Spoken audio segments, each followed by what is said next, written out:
Warning: the video you are about to watch may contain language and scenarios of a highly adult nature and therefore is not intended for children under the age of 18. Viewer discretion is advised.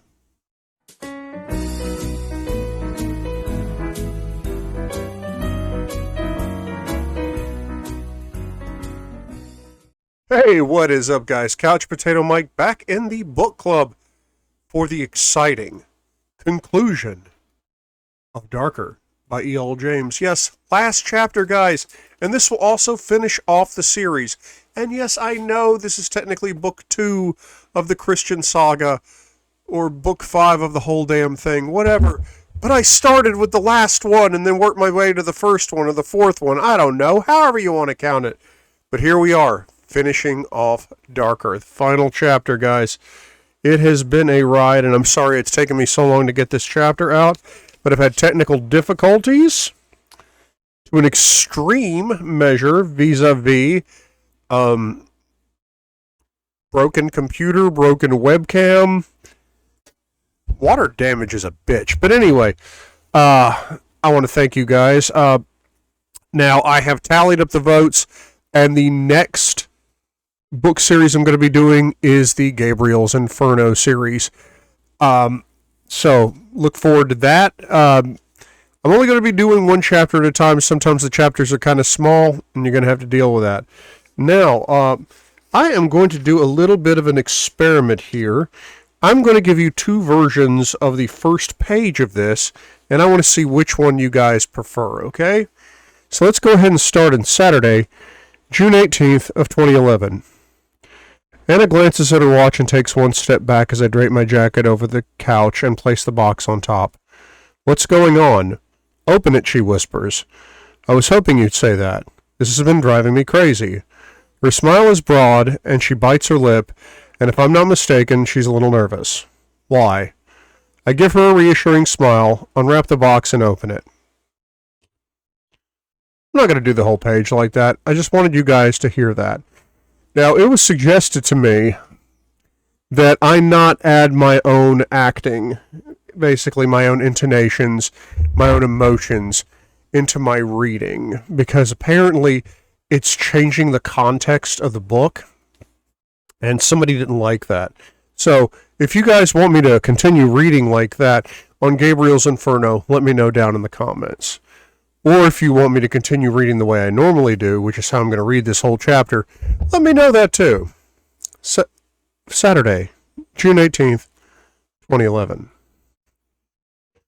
Anna glances at her watch and takes one step back as I drape my jacket over the couch and place the box on top. What's going on? Open it, she whispers. I was hoping you'd say that. This has been driving me crazy. Her smile is broad and she bites her lip, and if I'm not mistaken, she's a little nervous. Why? I give her a reassuring smile, unwrap the box, and open it. Nestled inside is a keychain that shows a pixelated picture of Seattle that flashes on and off. I take it out of the box, wondering what the significance might be, but I'm lost. I have no idea. I look to Anna for a clue. Turn it over, she says. I do, and the word yes flashes on and off. Yes. Yes. Yes! One simple word, one profound meaning. A life changer. Right here. Now. My heartbeat spikes and I gawk at her, hoping this means what I think it means. Happy birthday, she whispers. You'll marry me? I don't believe it. She nods. I still don't believe it. Say it. I need to hear it from her lips. Yes, I'll marry you. Joy bursts in my heart, in my head, in my body, in my soul. It's exhilarating. It's overwhelming. Brimming with elation, I lunge forward and gather her in my arms and swing her around, laughing as I do. She clutches my biceps, her eyes shining as she laughs too. I'm going to stop right there, because I'm just joking. I'm not leaving it up to you guys. I'm going to read the book how I'm going to read the book. It's my channel. These are my books. I own these books, and it's my choice to read as I choose. Now, I understand some people might not like it when you add your own intonation, in your own inflections into a character, but I don't care. I really don't. Look, if you like my reading, thank you. I really appreciate it. If you don't like my reading, well, you can't like everything, and that's your prerogative too. But I'm going to read these books the way I'm going to read these books. All right? Let's continue. I stop, set her on her feet, grab her face, and kiss her. My lips tease hers, and she opens for me like a flower. My sweet Anastasia. Oh, Anna, I whisper in adoration, my lips brushing the corner of her mouth. I thought I'd lost you, she says, and she looks a little dazed. Baby, it'll take more than a malfunctioning 135 to keep me away from you. 135? Charlie Tango. She's a Eurocopter, EC-135, the safest in its class. But not today. Wait a minute. I hold up the keychain. You gave this to me before we saw Flynn. Her smile is a little smug as she nods. What? Anastasia Steele. I wanted you to know that whatever Flynn said, it wouldn't make a difference to me. So all yesterday evening, when I was begging you for an answer, I already had it? I'm feeling breathless, giddy even, and a little pissed off. What the hell? I don't know whether to be angry or celebratory. She confounds me, even now. Well, Gray, what are you going to do about it? All that worry, I murmur darkly. She gives me an impish grin and shrugs once more. Oh, don't try to get cute with me, Miss Steele. Right now, I had the answer all the time. I want her. Here. Now. No, wait. I can't believe you left me hanging. She watches my expression as I construct a plan, something worthy of such audacity. I believe some retribution is in order, Miss Steele. My voice is low, ominous. Anna takes a cautious step back. You going to run? Is that the game? Because I will catch you. Her smile is playful and infectious. And you're biting your lip, I add. She takes another step back and turns to run, but I pounce and grab her. She squeals and I hoist her over my shoulder and head for our bathroom. Christian! She swats my behind. I swat hers back hard. Ow! She yelps. Shower time, I declare as I carry her down the corridor. Put me down! She squirms on my shoulders, but my arm is locked over her thighs. What's really making me smile are her gasps and giggles. She's enjoying this. As am I. My grin is as broad and as wide as the Puget Sound when I open the bathroom door. Fond of these shoes? I ask. They look expensive. I prefer them to be touching the floor. Her words are strangled, and I think she's feigning outrage and trying not to laugh at the same time. Your wish is my command, Miss Steele. I pull off both of her shoes, and they clatter onto the tiles. By the vanity, I empty my pockets, phone, keys, wallet, but most precious of all is my new keychain. I don't want it to get wet. With my pockets empty, I march into the shower, carrying Anna over my shoulder. Christian! She cries. Ignoring her, I turn on the water, and it cascades over both of us, but mostly Anna's backside. It's cold. She shrieks and laughs at once and rides on my shoulder. No! Put me down! She says between giggles. She swats me once more, and I take pity. Releasing her, I let her wet-clothed body slide down the length of mine. She's flushed. Her eyes bright and beautiful. She's captivating. Oh, baby, you said yes. I cup her face and kiss her, my lips tender on hers. I worship her mouth, cherishing her. She closes her eyes and accepts my kiss, kissing me back with a sweet hunger under the streaming shower. The water is warmer now, and her hands move to my soaking shirt. She tugs its hem from my pants, and I groan in her mouth. But I can't stop kissing her. I can't stop loving her. I won't stop loving her. Ever. Slowly, she begins to unbutton my shirt, and I reach for the zipper at the back of her dress. I slide it down, feeling her warm flesh beneath my fingertips. Oh, the feel of her. I want more. I kiss her hard, my tongue exploring her mouth. She moans and suddenly yanks my shirt open. the buttons flying off and landing in the shower. Whoa. Anna. She tugs my shirt over my shoulders and pushes me against the tiles, but she can't remove it. Cufflinks, I hold up my wrists. Her fingers make light work of each, and she lets them fall to the floor, followed by my shirt. Her feverish fingers reach for my waistband. Oh no, not yet. Grasping her shoulders, I spin her around, giving me easier access to her zipper. I complete its journey to the bottom and pull her dress down just below her breasts. Her arms are still in the sleeves, restricting her movement. I like that. Smoothing her wet hair away from her neck, I lean forward, and with my tongue, I taste the water running off her skin from her neck to her hairline. She tastes so good. I run my lips along the length of her shoulder, kissing and sucking as my arousal strains against my zipper. She braces her hands on the tiles and groans while I kiss my favorite spot beneath her ear. Gently, I unhook her bra and push it down, then cup her breasts in my hands. I moan my appreciation. She has great tits. Responsive, too. So beautiful, I whisper in her ear. She rolls her head to one side, exposing her neck and throat, and she pushes her breasts into the palms of my hands. She reaches around, still trapped by her dress, and she finds my erection. Sucking in a breath, I push my impatient cock into her hands. The feel of her fingers through the soaking fabric is erotic. Gently, I tug on her nipples, first between my thumb and forefingers, then pinch them between my fingers. She whimpers, loud and clear, as they harden and lengthen under my touch. Yes, I whisper. Let me hear you, baby. I turn her around and capture her lips with mine, peeling off her dress and her underwear until she's naked before me, her clothes a sodden mess at our feet.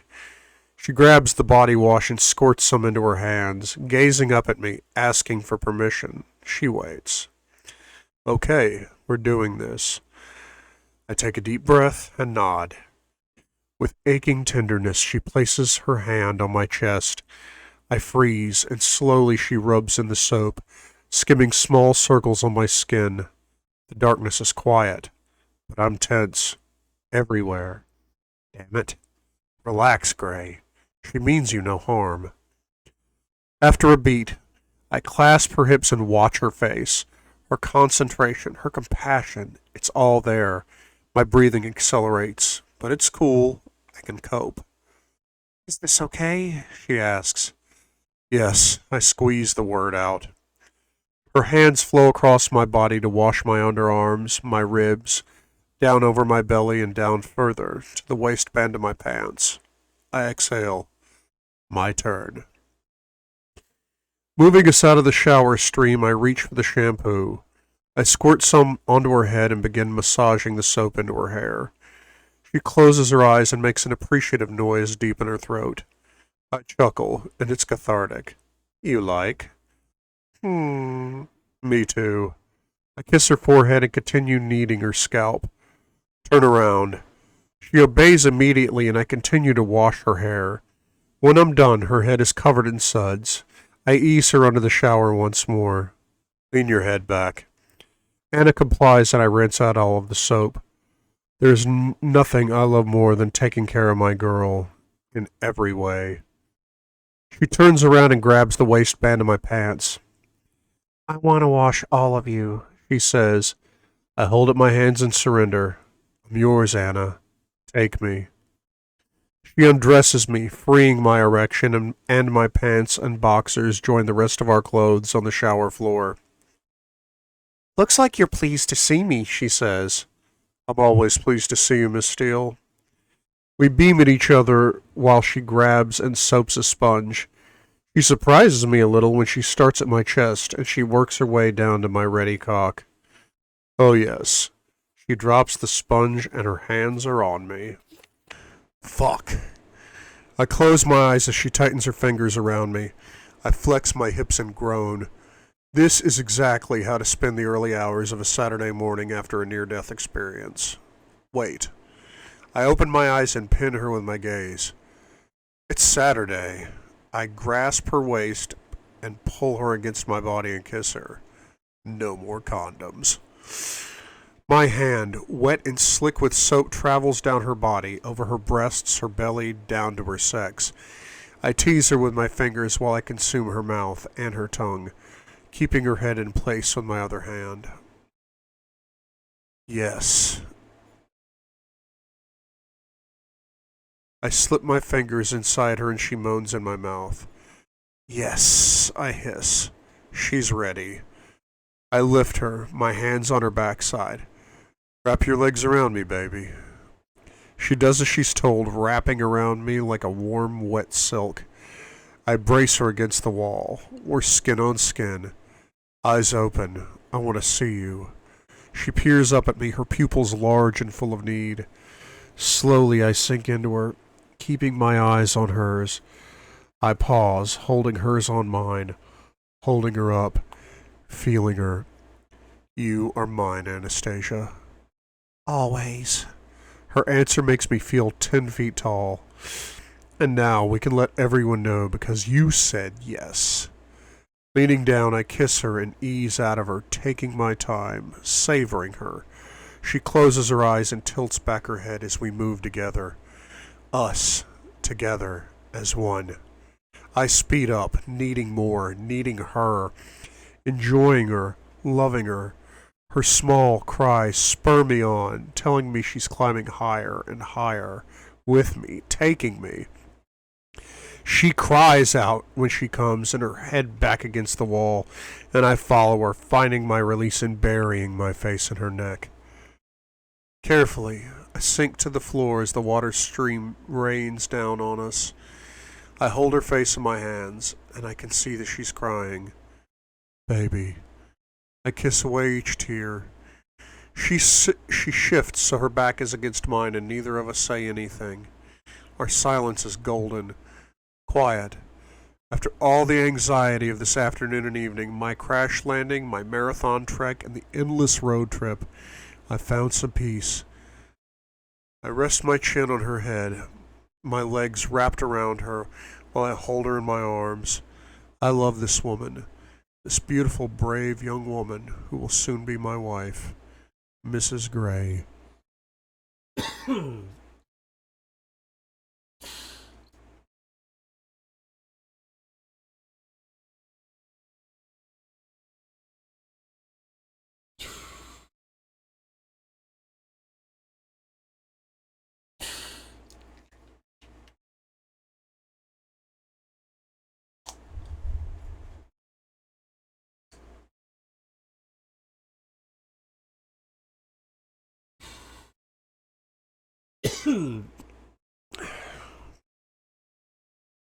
I grin and nuzzle her wet hair, surrounding us both to the cascading water. My fingers are pruny, she remarks, staring down at her hands. I take her fingers in mine and kiss each one. We should really get out of this shower. I'm comfortable here, she says. Me too, baby. Me too. She sags against me and stares. At my toes, I think, and then she chuckles. Something amusing you, Miss Steele? It's been a busy week. That it has. I thank God you're back in one piece, Mr. Gray. She's suddenly serious. I might not have been here. Shit. If... I swallow as my throat constricts, and an image comes to mind of the ground speeding toward me and Roz in the cockpit of Charlie Tango. I shudder. I was scared, I whisper. Earlier? I nod. So you made light of it to reassure your family? Yes, I was too low to land well, but somehow I did. She stares at me, fear on her face. How close a call was it? Close. For a few awful seconds, I thought I'd never see you again. This feels like a dark, dark confession. She moves and puts her arms around me. I can't imagine my life without you, Christian. I love you so much it frightens me. Whoa. But I feel the same way. Me too. My life would be empty without you. I love you so much. I tighten my arms around her and I kiss her hair. I won't ever let you go. I don't want to ever... I don't want to go, ever. She kisses my throat, and I bend down and kiss her.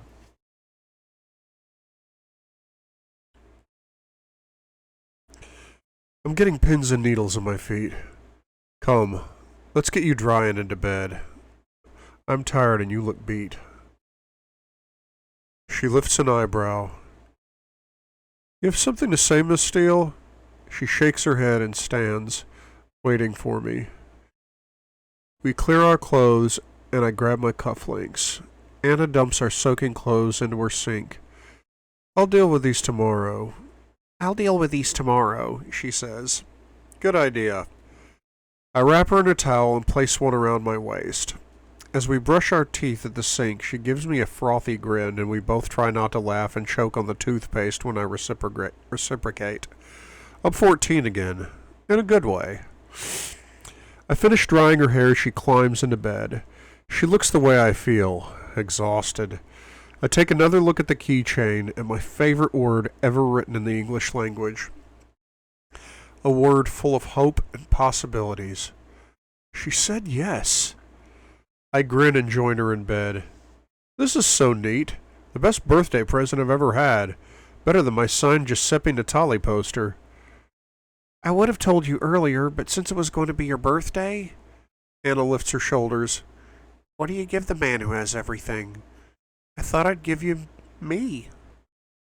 I place the keychain on my bedside table and snuggle up to Anna, pulling her into my arms. It's perfect, like you. I am far from perfect, Christian.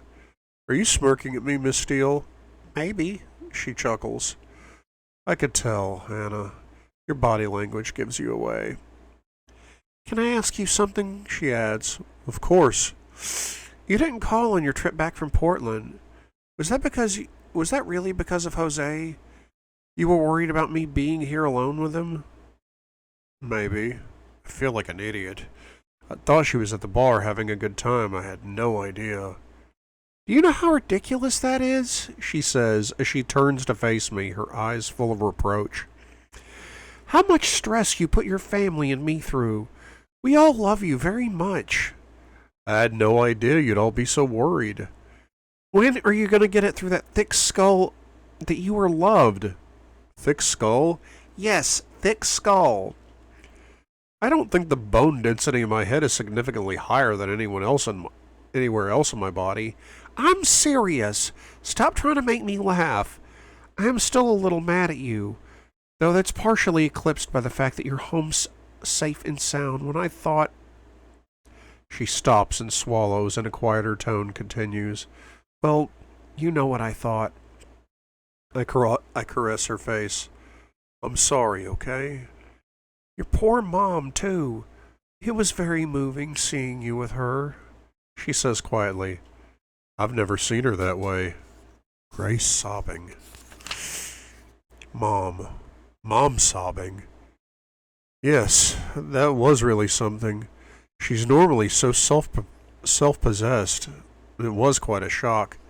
See? Everyone loves you. Perhaps now you'll start believing it. She kisses me. Happy birthday, Christian. I'm glad you're here to share your day with me. And you haven't seen what I've got for you tomorrow. Today. There's more? I'm astonished. What more could I possibly want? Oh yes, Mr. Gray, but you'll have to wait until then. She cuddles up to me and closes her eyes, and in moments she's asleep. I'm amazed at how she can fall asleep so quickly. My precious girl, I'm sorry. I'm sorry to make you worry.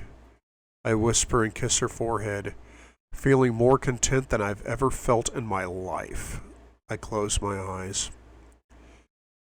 Anna, burnished hair and broad smiles, is with me in Charlie Tango. Let's chase the dawn. She laughs, carefree, young, my girl. The light around us is golden. She's golden. I'm golden. I cough. There's smoke. Smoke everywhere. I can't see Anna. She's gone in the smoke. And we're diving down. Down. Hurtling fast. In Charlie Tango. The ground is coming up to meet me. I close my eyes, waiting for the impact. It never comes. We're in the orchard. The trees are laden with apples. Anna smiles, her hair free and wafting in the breeze. She holds out two apples, a red apple, a green apple. You choose. Choose. Red, green. I smile and take the red apple, the sweeter apple. Anna takes my hand and we walk, hand in hand, past the alcoholics and addicts outside the liquor store in Detroit. They wave and hold up the brown paper bags and salute. Past Esclava. Elena smiles and waves. Past Layla. Layla smiles and waves. Anna takes my apple. She bites into it. Tasty. She licks her lips. Delicious. I love it. I made it with Grandpa. Wow, you're so capable. She smiles and whirls around, her hair flying. I love you, she cries. I love you, Christian Grey. I wake, startled by my dream, but I'm left with a sense of contentment, when normally I'm terrified of my dreams. The Anastasia Steele effect. I grin and look around. She's not in bed. Before I get up, I check my charged phone. I have too many messages, mostly from Sam, but I don't want to deal with him just yet. I switch off my phone and pick up my keychain to examine it once more. She said yes. That wasn't the most romantic proposal. She's right. She deserves better. She wants the hearts and flowers shit, then I need to step up. I have an idea. And Google a florist near my parents' home. They're not yet open, so I leave a voicemail. Shit. I'm gonna need a ring. Today. I'll deal with that later. In the meantime, I go looking for Anna. She's not in the bathroom. I wander around the living room and hear her voice. She's talking to her friend. I pause and listen. You really like him, don't you? Jose says. I love him, Jose. That's my girl. What's not to love? Jose says, and I think he's referring to my apartment. Gee, thanks, Anna exclaims, sounding hurt. What an asshole. Hey, Anna, just kidding. Jose tries to placate her. Seriously, I'm kidding. You've never been that kind of girl. No, she's not, you dick. Omelets sound good for you? She asks him. Sure. And me, I state, striding into the kitchen, surprising them both. Jose, I greet him with a nod. Christian? Jose returns my nod. Yeah, I heard you, you fucker, disrespecting my girl. She's giving me an odd look. She knows what I'm doing. I was going to bring you breakfast in bed, she says. I saunter over to her, in front of the photographer, tilt her chin, and kiss her, long, hard, and noisily. Good morning, Anastasia, I whisper. Good morning, Christian. Happy birthday. She gives me a shy smile. I'm looking forward to my other present. I state, and she blushes and looks nervously in Rodriguez's direction. Oh? What does she have planned? Rodriguez looks like he swallowed a lemon. Good. So, what are your plans today, Jose? I ask, keeping it polite. I'm heading up to see my dad and Ray, Anna's dad. They know each other? I frown at this new tidbit of information. Yeah, they were in the army together. They lost contact until Anna and I were in college. He's kinda cute. They're best buds now. We're going on a fishing trip. Fishing? He really doesn't look the type. Yeah, some great catches in these coastal waters. The steelheads can grow way big. True. My brother Elliot and I landed a 34-pound steelhead once. 34 pounds? Jose says, and he seems genuinely impressed. Not bad. And his father, though, he holds the record. A 43-pounder. You're kidding. He never said. But Ray wouldn't brag. That's not his thing, just like his daughter. Happy birthday, by the way. Thanks. So, where do you like to fish? All around the Pacific Northwest. Dad's favorite is the Skagit. Really? That's my dad's favorite, too. I'm surprised yet again. He prefers the Canadian side. Ray, on the other hand, prefers the American. Lead to some arguments? Sure, after a beer or two. Jose grins, and I settle in beside him at the kitchen counter. Maybe this guy's not such a dick. So, your dad likes the Skagit. What about you, I ask. I prefer coastal waters. You do? Sea fishing is harder, more exciting, more of a challenge. I love the sea. I remember the seascapes in your exhibition. They were good. By the way, thanks for dropping the portraits off. He's embarrassed by the compliment. No problem. Where do you like to fish? We discuss at length the merits of fishing in rivers and lakes and at sea. He's passionate about it, too. Anna makes breakfast and watches us. Happy, I think, that we're getting along. She pops a steamling.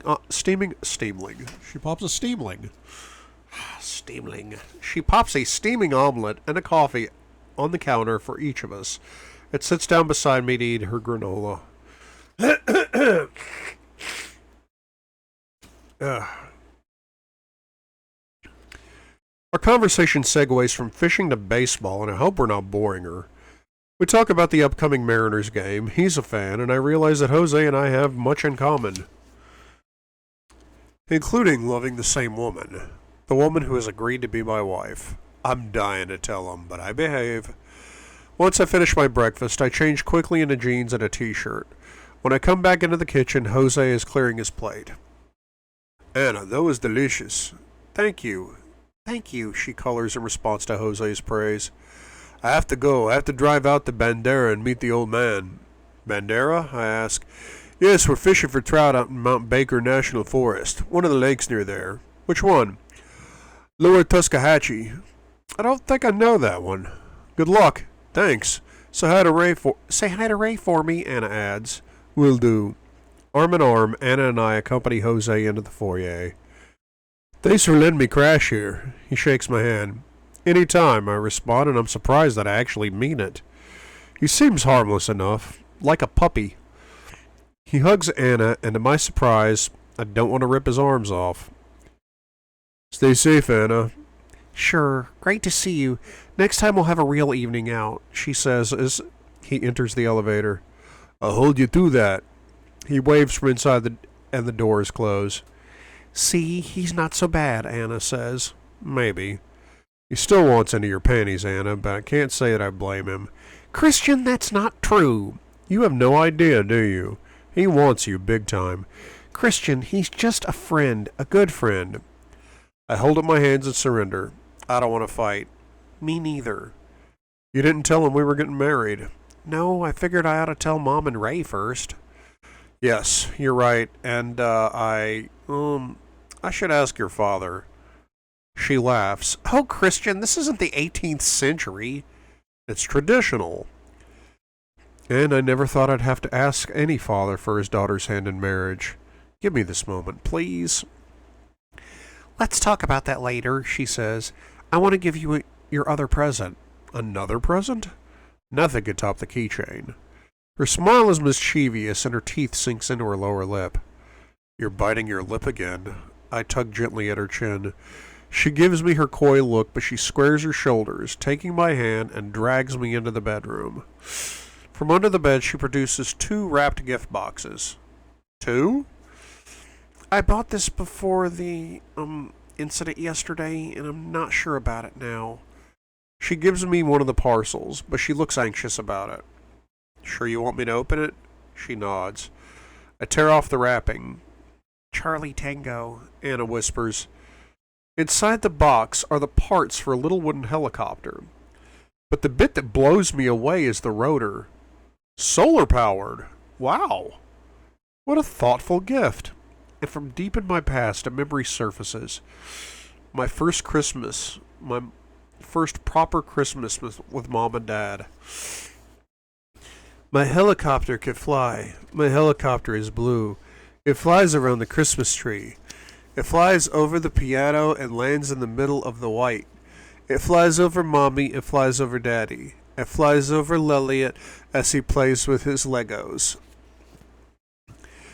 With Anna watching, I sit down and start to assemble it. It snaps together easily, and I hold the little blue copter in my hand. I love it. I beam at Anna and go over to the balcony window where I watch the rotor start to spin under the warm rays of the sun. Look at that.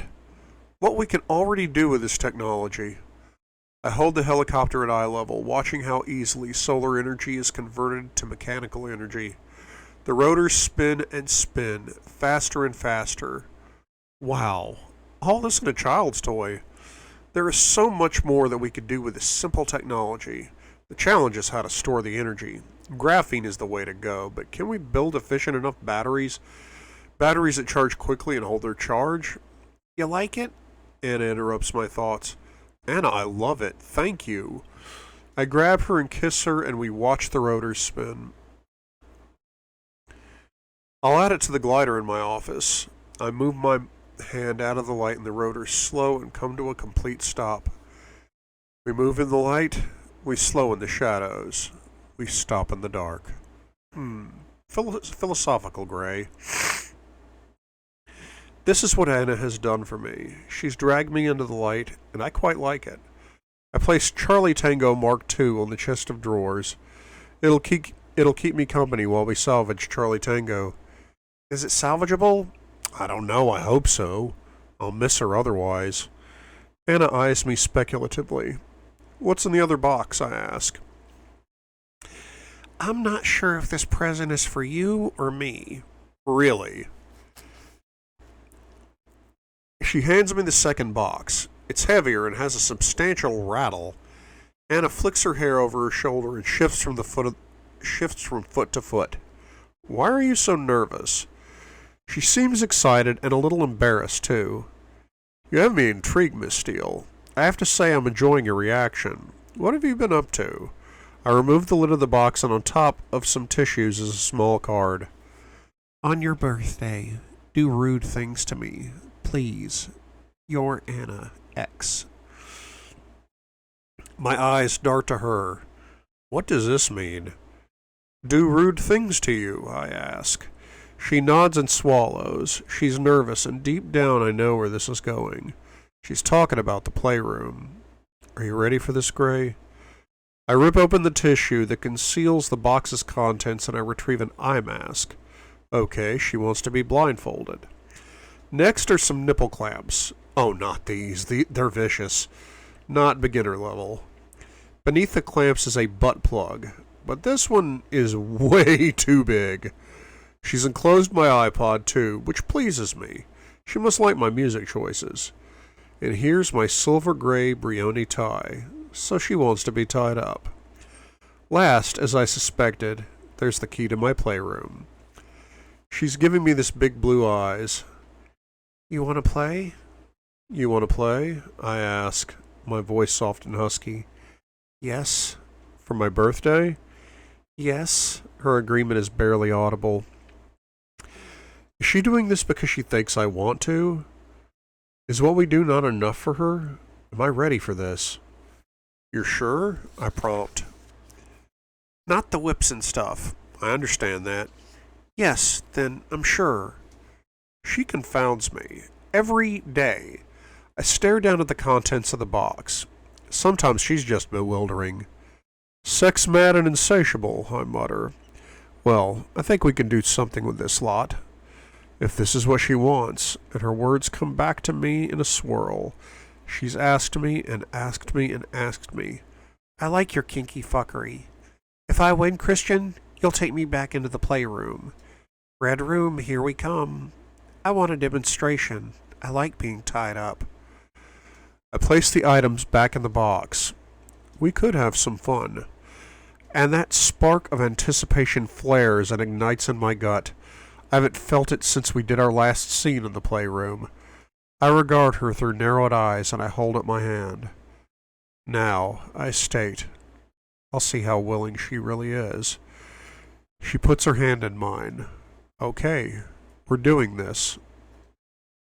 Come, I have a million things to do since yesterday's crash landing, but I don't give a fuck. It's my birthday, and I'm gonna have some fun with my fiancé. Outside the playroom, I pause. You're sure about this? Yes, she says. Anything you don't want to do? She's thoughtful for a moment. I don't want you to take photos of me. Why the hell would she say that? Why would I want to take pictures of her? Gray, of course you would, if she'd let you. Okay, I agree, concerned about what has motivated this question. Does she know? That's impossible. I unlock the door, feeling apprehensive and excited at once. Like the first time I brought her in here, I usher her in and close the door. For the first time,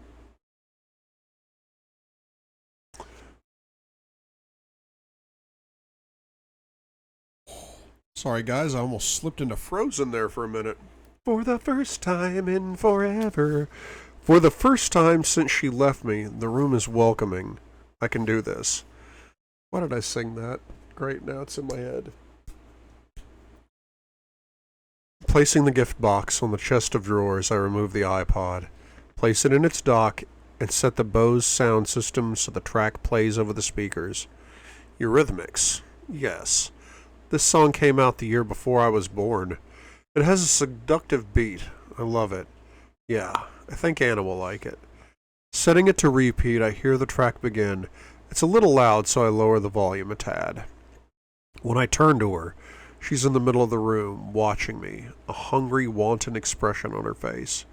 Her teeth are toying with her lower lip, and her hips are swinging in time to the beat of the music. Oh, Anna, you sensual creature. I amble over to her and gently tuck her chin, releasing her lip. What do you want to do, Anastasia? I whisper and plant a chaste kiss at the corner of her mouth, keeping my fingers on her chin. It's your birthday. Whatever you want.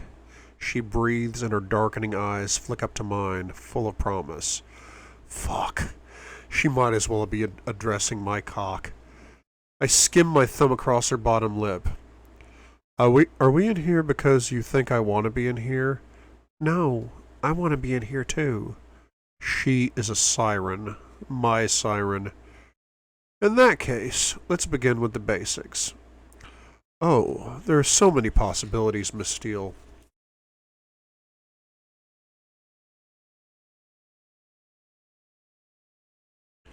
But let's start with getting you naked. I jerk the sash of her robe, undoing it, and it falls open, revealing her silk nightdress. I step back and sit down on the arm of my Chesterfield sofa. Take your clothes off, slowly. Miss Steele loves a challenge. She slips the robe off and lets it fall like a cloud onto the floor. While her eyes stay on me, I'm hard. Instantly, as desire sweeps through my body, I run my fingers over my lips to keep my hands off her. She lifts both straps of her nightgown off her shoulders, watching me, watching her, and then drops them down so her gown floats down her body to join the robe on the floor. She is naked before me in all her glory. It makes a difference, her eyes on me. It's more exciting because I can't hide anymore. I have an idea, and stroll over to the chest of drawers to retrieve my tie from her gift box. Running it through my fingers, I walk back to where she's patiently waiting. I think you're undressed, Miss Steele. I think you're underdressed, Miss Steele. I place it around her neck and quickly tie it in a half Windsor, but I leave the wider end long. My fingers brush her neck as she gasps, and I let the long end fall so that it skims the top of her pubic hair. You look mighty fine now, Miss Steele. I give her a swift kiss. What shall we do with you now? I murmur. Taking the tie in my hand, I tug it sharply as she's forced into my arms. Her naked body against mine is like an incendiary device. My fingers are in her hair, my mouth is on hers with my tongue, and I claim her. My mouth is on hers, and with my tongue I claim her. Hard, insistent. I'm taking no prisoners. The tastes of sweet Anastasia Steele, my favorite flavor. With my other hand I cup her behind, feeling her fine ass. When I release her, we're both panting, her breasts rising and falling with each breath. Oh, baby, what you do to me, what I want to do to you. Turn around, I prompt. She does so immediately, and I pull the tie from her hair and braid it. No loose hair in the playroom. I gently pull her braid as she tilts her, and her head tilts up. You have beautiful hair, Anastasia. I kiss her throat and she writhes. You just have to say stop. You know that, don't you? I whisper against her skin. She nods, her eyes closed. But damn, she looks happy. I turn her around and take hold of the end of the tie. Come. I lead her over to the chest where her gift box sits, displaying its contents. Anastasia, these objects. I hold up the butt plug. This is a size too big. As an anal virgin, you don't want to start with this. We want to start with this. I show her my pinky. Her eyes grow impossibly large, and I have to confess one of my favorite pastimes is shocking Anna. Just finger, singular, I add. These clamps are vicious. I poke the nipple clamps. We'll use these. From one of the drawers, I take out a kinder pair. They're adjustable. She examines them, fascinated. I love how she's so curious. Clear? I ask. Yes. Are you going to tell me what you intend to do? No, I'm making this up as I go along. This isn't a scene, Anna. How should I behave? It's a strange question. However you want to. And I wonder out loud if she's expecting my alter ego. Well, yes, I like him, she says. Do you now? I run my thumb across her lower lip, tempted to kiss it again. I'm your lover, Anastasia, not your dom. I love to hear your laugh and your girlish giggle. I like you relaxed and happy, like you are in Jose's photos. That's the girl that fell into my office. That's the girl I fell in love with. But, having said all that, I also like to do rude things to you, Miss Steele, and my alter ego knows a trick or two, so do as you're told and turn around. She obeys, her face glowing with excitement. I love you, Anna. Simple. I take what I need from the drawers, then arrange all the toys on the top. Come. I tug the tie and lead her to the table. I want you to kneel up on this. Gently, I lift her onto the table as she folds her legs beneath her and kneels in front of me. We are nose to nose. She's staring at me with shining eyes. I run my hands down her thighs and at the knees gently pull her legs apart so I can see my goal. Arms behind your back. I'm going to cuff you. I show her the leather elbow cuffs and lean around to put them on her. She turns and runs her parted lips along my jaw, her tongue teasing my stubble. I close my eyes and for a moment revel in the contact, suppressing a groan. Pulling back, I admonish her. Stop, or this will be over far quicker than either of us wants. You're irresistible. Am I now? She nods, looking impertinent. Well, don't distract me or I'll gag you. I like distracting you. Or spank you, I warn. She grins. Behave, I scold her and stand back and beat the cuffs across my palm.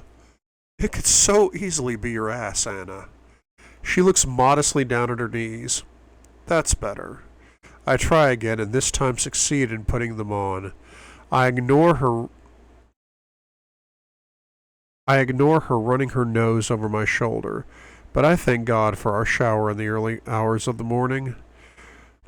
The cuffs on, her back arches a little, her breasts now prominent and begging to be touched. Feel okay? I ask as I admire her. She nods. Good. From my back pocket I take the mask. I think you've seen enough now. I slide it over her head and over her eyes. Her breathing accelerates, and I step back and drink her in. She looks smoking hot. Back at the drawers, I gather the items I need and slip off my t-shirt. I keep my jeans on, even though they are a little uncomfortable, because I don't want her distracted by my impatient dick. In front of her once more, I open the small glass bottle that contains my favorite massage oil and wave it under her nose. Infused with cedarwood, argan, and sage, it's body safe, and its fragrance reminds me of a crisp fall day after the rain. I don't want to ruin my favorite tie, I mutter as I undo it and pull it gently off Anna's body. She squirms as the material floats up her body, teasing her.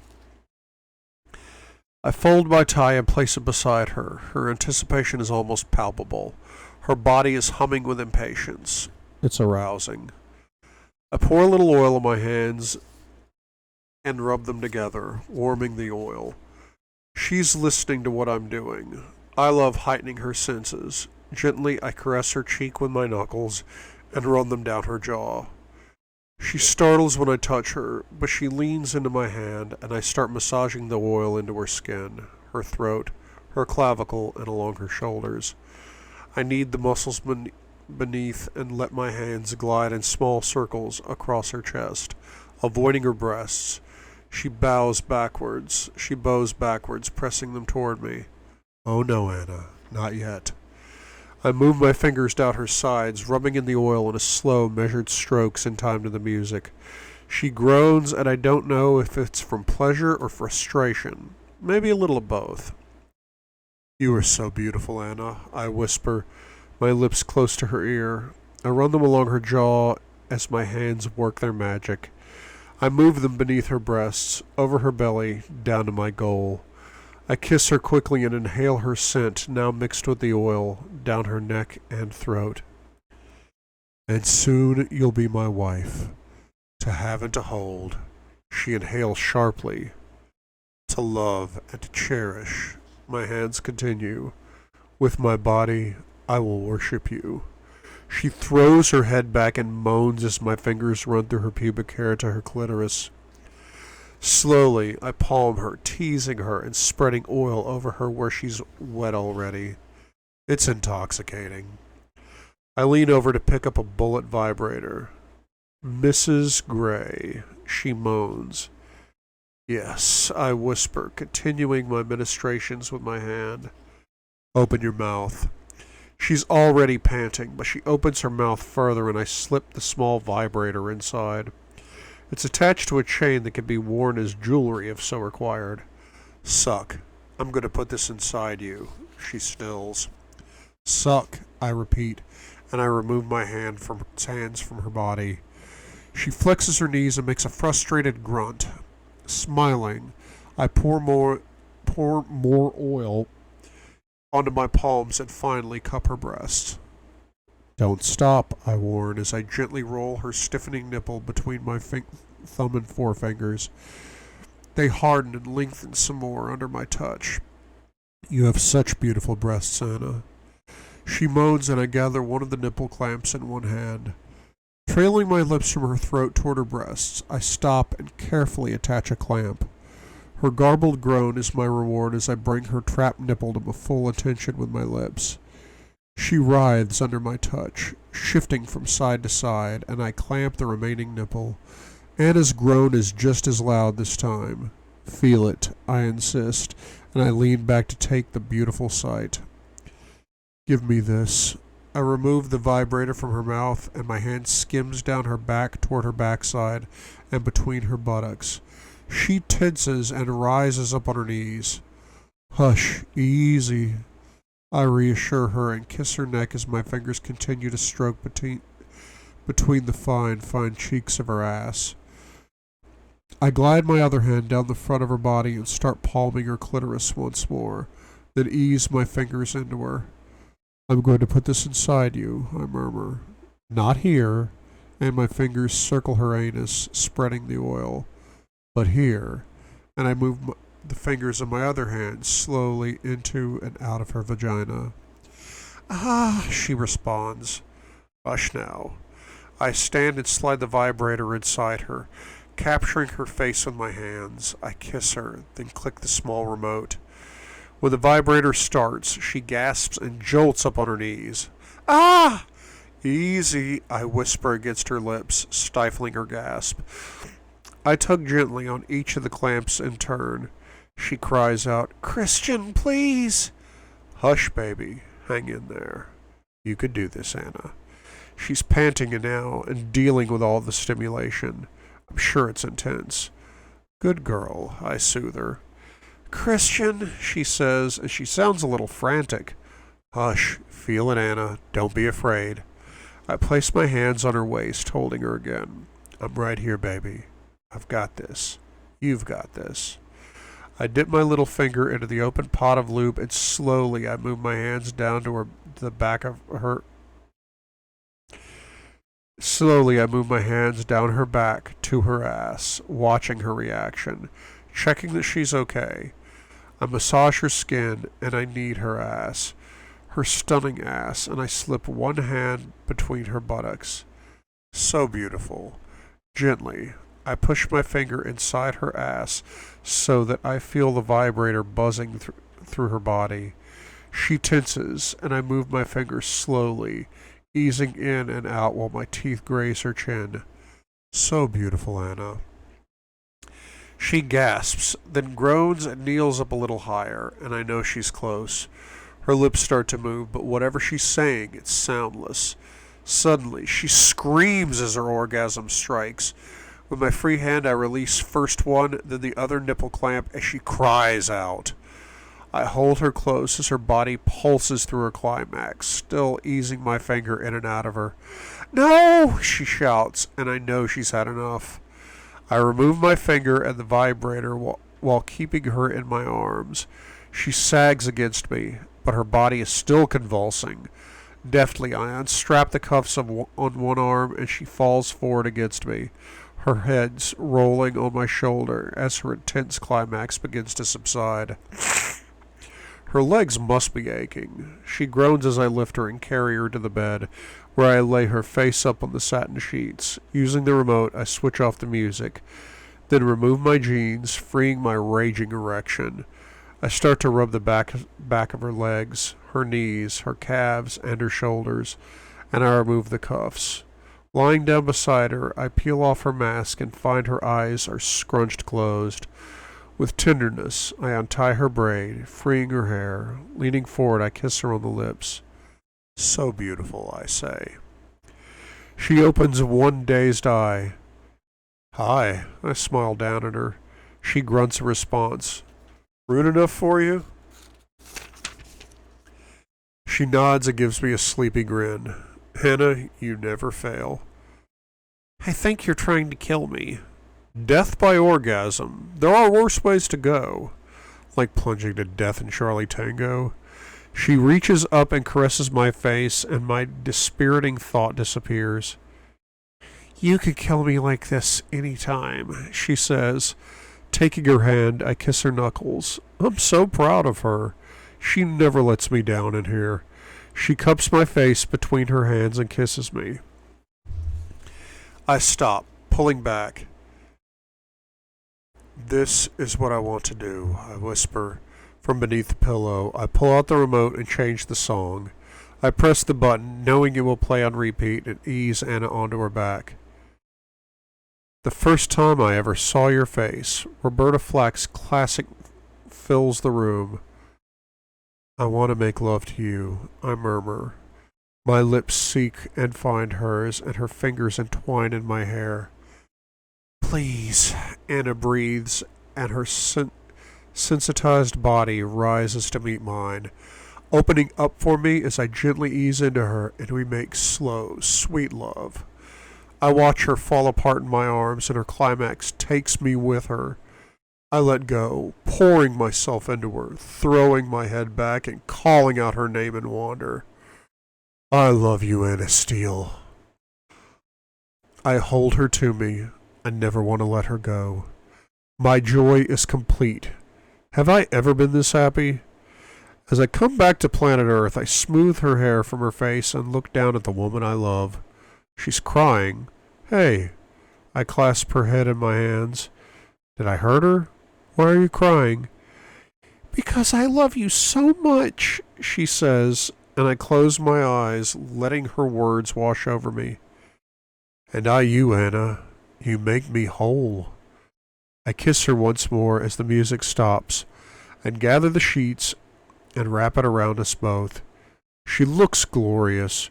Her hair is a mess, and her eyes are luminous in spite of her tears. She's so full of life. What do you want to do today? She asks. My day is made. Thank you. I kiss her. Mine too. I love Anna's inner freak. She's never far away, and I think of the plans that I have for her later. I hope they will make her day too. Well, I should call head of PR, but frankly, I'd like to remain in this bubble with you. About the crash? I'm playing hooky. It is your birthday, Mr. Gray. You're allowed. And I like having you to myself. She leans up and grazes her teeth against my jaw. She looks happy and free, if a little tired. I love your music choices. Where do you find them? I'm glad you like them. Sometimes when I can't sleep, I either play the piano or I trawl iTunes. I don't like to think about you unable to sleep on your own. It sounds lonely, Anna says, her compassion showing. To be honest, I've never felt lonely until you left. I didn't realize how miserable I was. She cups my face. I'm sorry. Don't apologize, Anna. What I did was wrong. She puts her fingers over my lips. Hush, she says. I love you just the way you are. That's a song. She laughs and she changes the subject, asking me about work.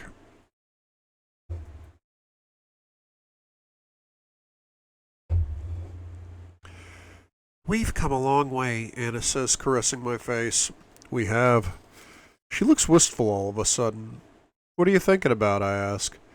The photo shoot that Jose did, Kate, how in command she was, and how hot you looked. Hot? Me? Yeah, hot. And Kate was all, sit here, do this, do that. Her impersonation of Kavanaugh is spot on, I laugh. To think it could have been her who came to interview me. Thank the Lord for the common cold. I kiss the tip of her nose. I believe she had the flu, Christian. She scolds and unconsciously trails her fingers through my chest hair. It's weird, but I think she's driven the darkness away. I don't even flinch. All the canes have gone, she says as she glances around the playroom. I tuck a stray strand of her hair behind her ear. I didn't think you'd ever get past that hard limit. No, I don't think I will. She turns and stares at the whips, paddles, and floggers on the wall. You want me to get rid of them too? I ask. Not the crop, the brown one, or that suede flogger. She gives me a coy smile. Okay, the crop and the flogger. Why, Miss Steele, you're full of surprises. As are you, Mr. Gray. It's one of the things I love about you. She kisses the corner of my mouth. Suddenly, I need to hear this from her because I still can't quite believe it. What else do you love about me? Her eyes soften with her affection. This, she says, and traces her fingers across my lips, tickling them. I love this and what comes out of it, and what you do to me with it. And what's in here? She strokes the side of my head. You're so smart and witty and knowledgeable, competent in so many things, but most of all, I love what's in here. She presses her palm against my chest. You are the most compassionate man I've ever met. What you do, how you work, it's awe-inspiring. Awe-inspiring. I repeat her last words, not quite believing them, but loving them anyway. A slow smile tugs at my mouth, but before I could say anything, she launches herself at me. Anna dozes for a few moments in my arms as I lie staring up at the ceiling, enjoying her weight on me. Could I be any more content? I don't think so. She wakes when I kiss her forehead. Hungry? I ask. Famished. Me too. She puts her arms on my chest and studies me. It's your birthday, Mr. Gray. I'll cook you something. What would you like? Surprise me.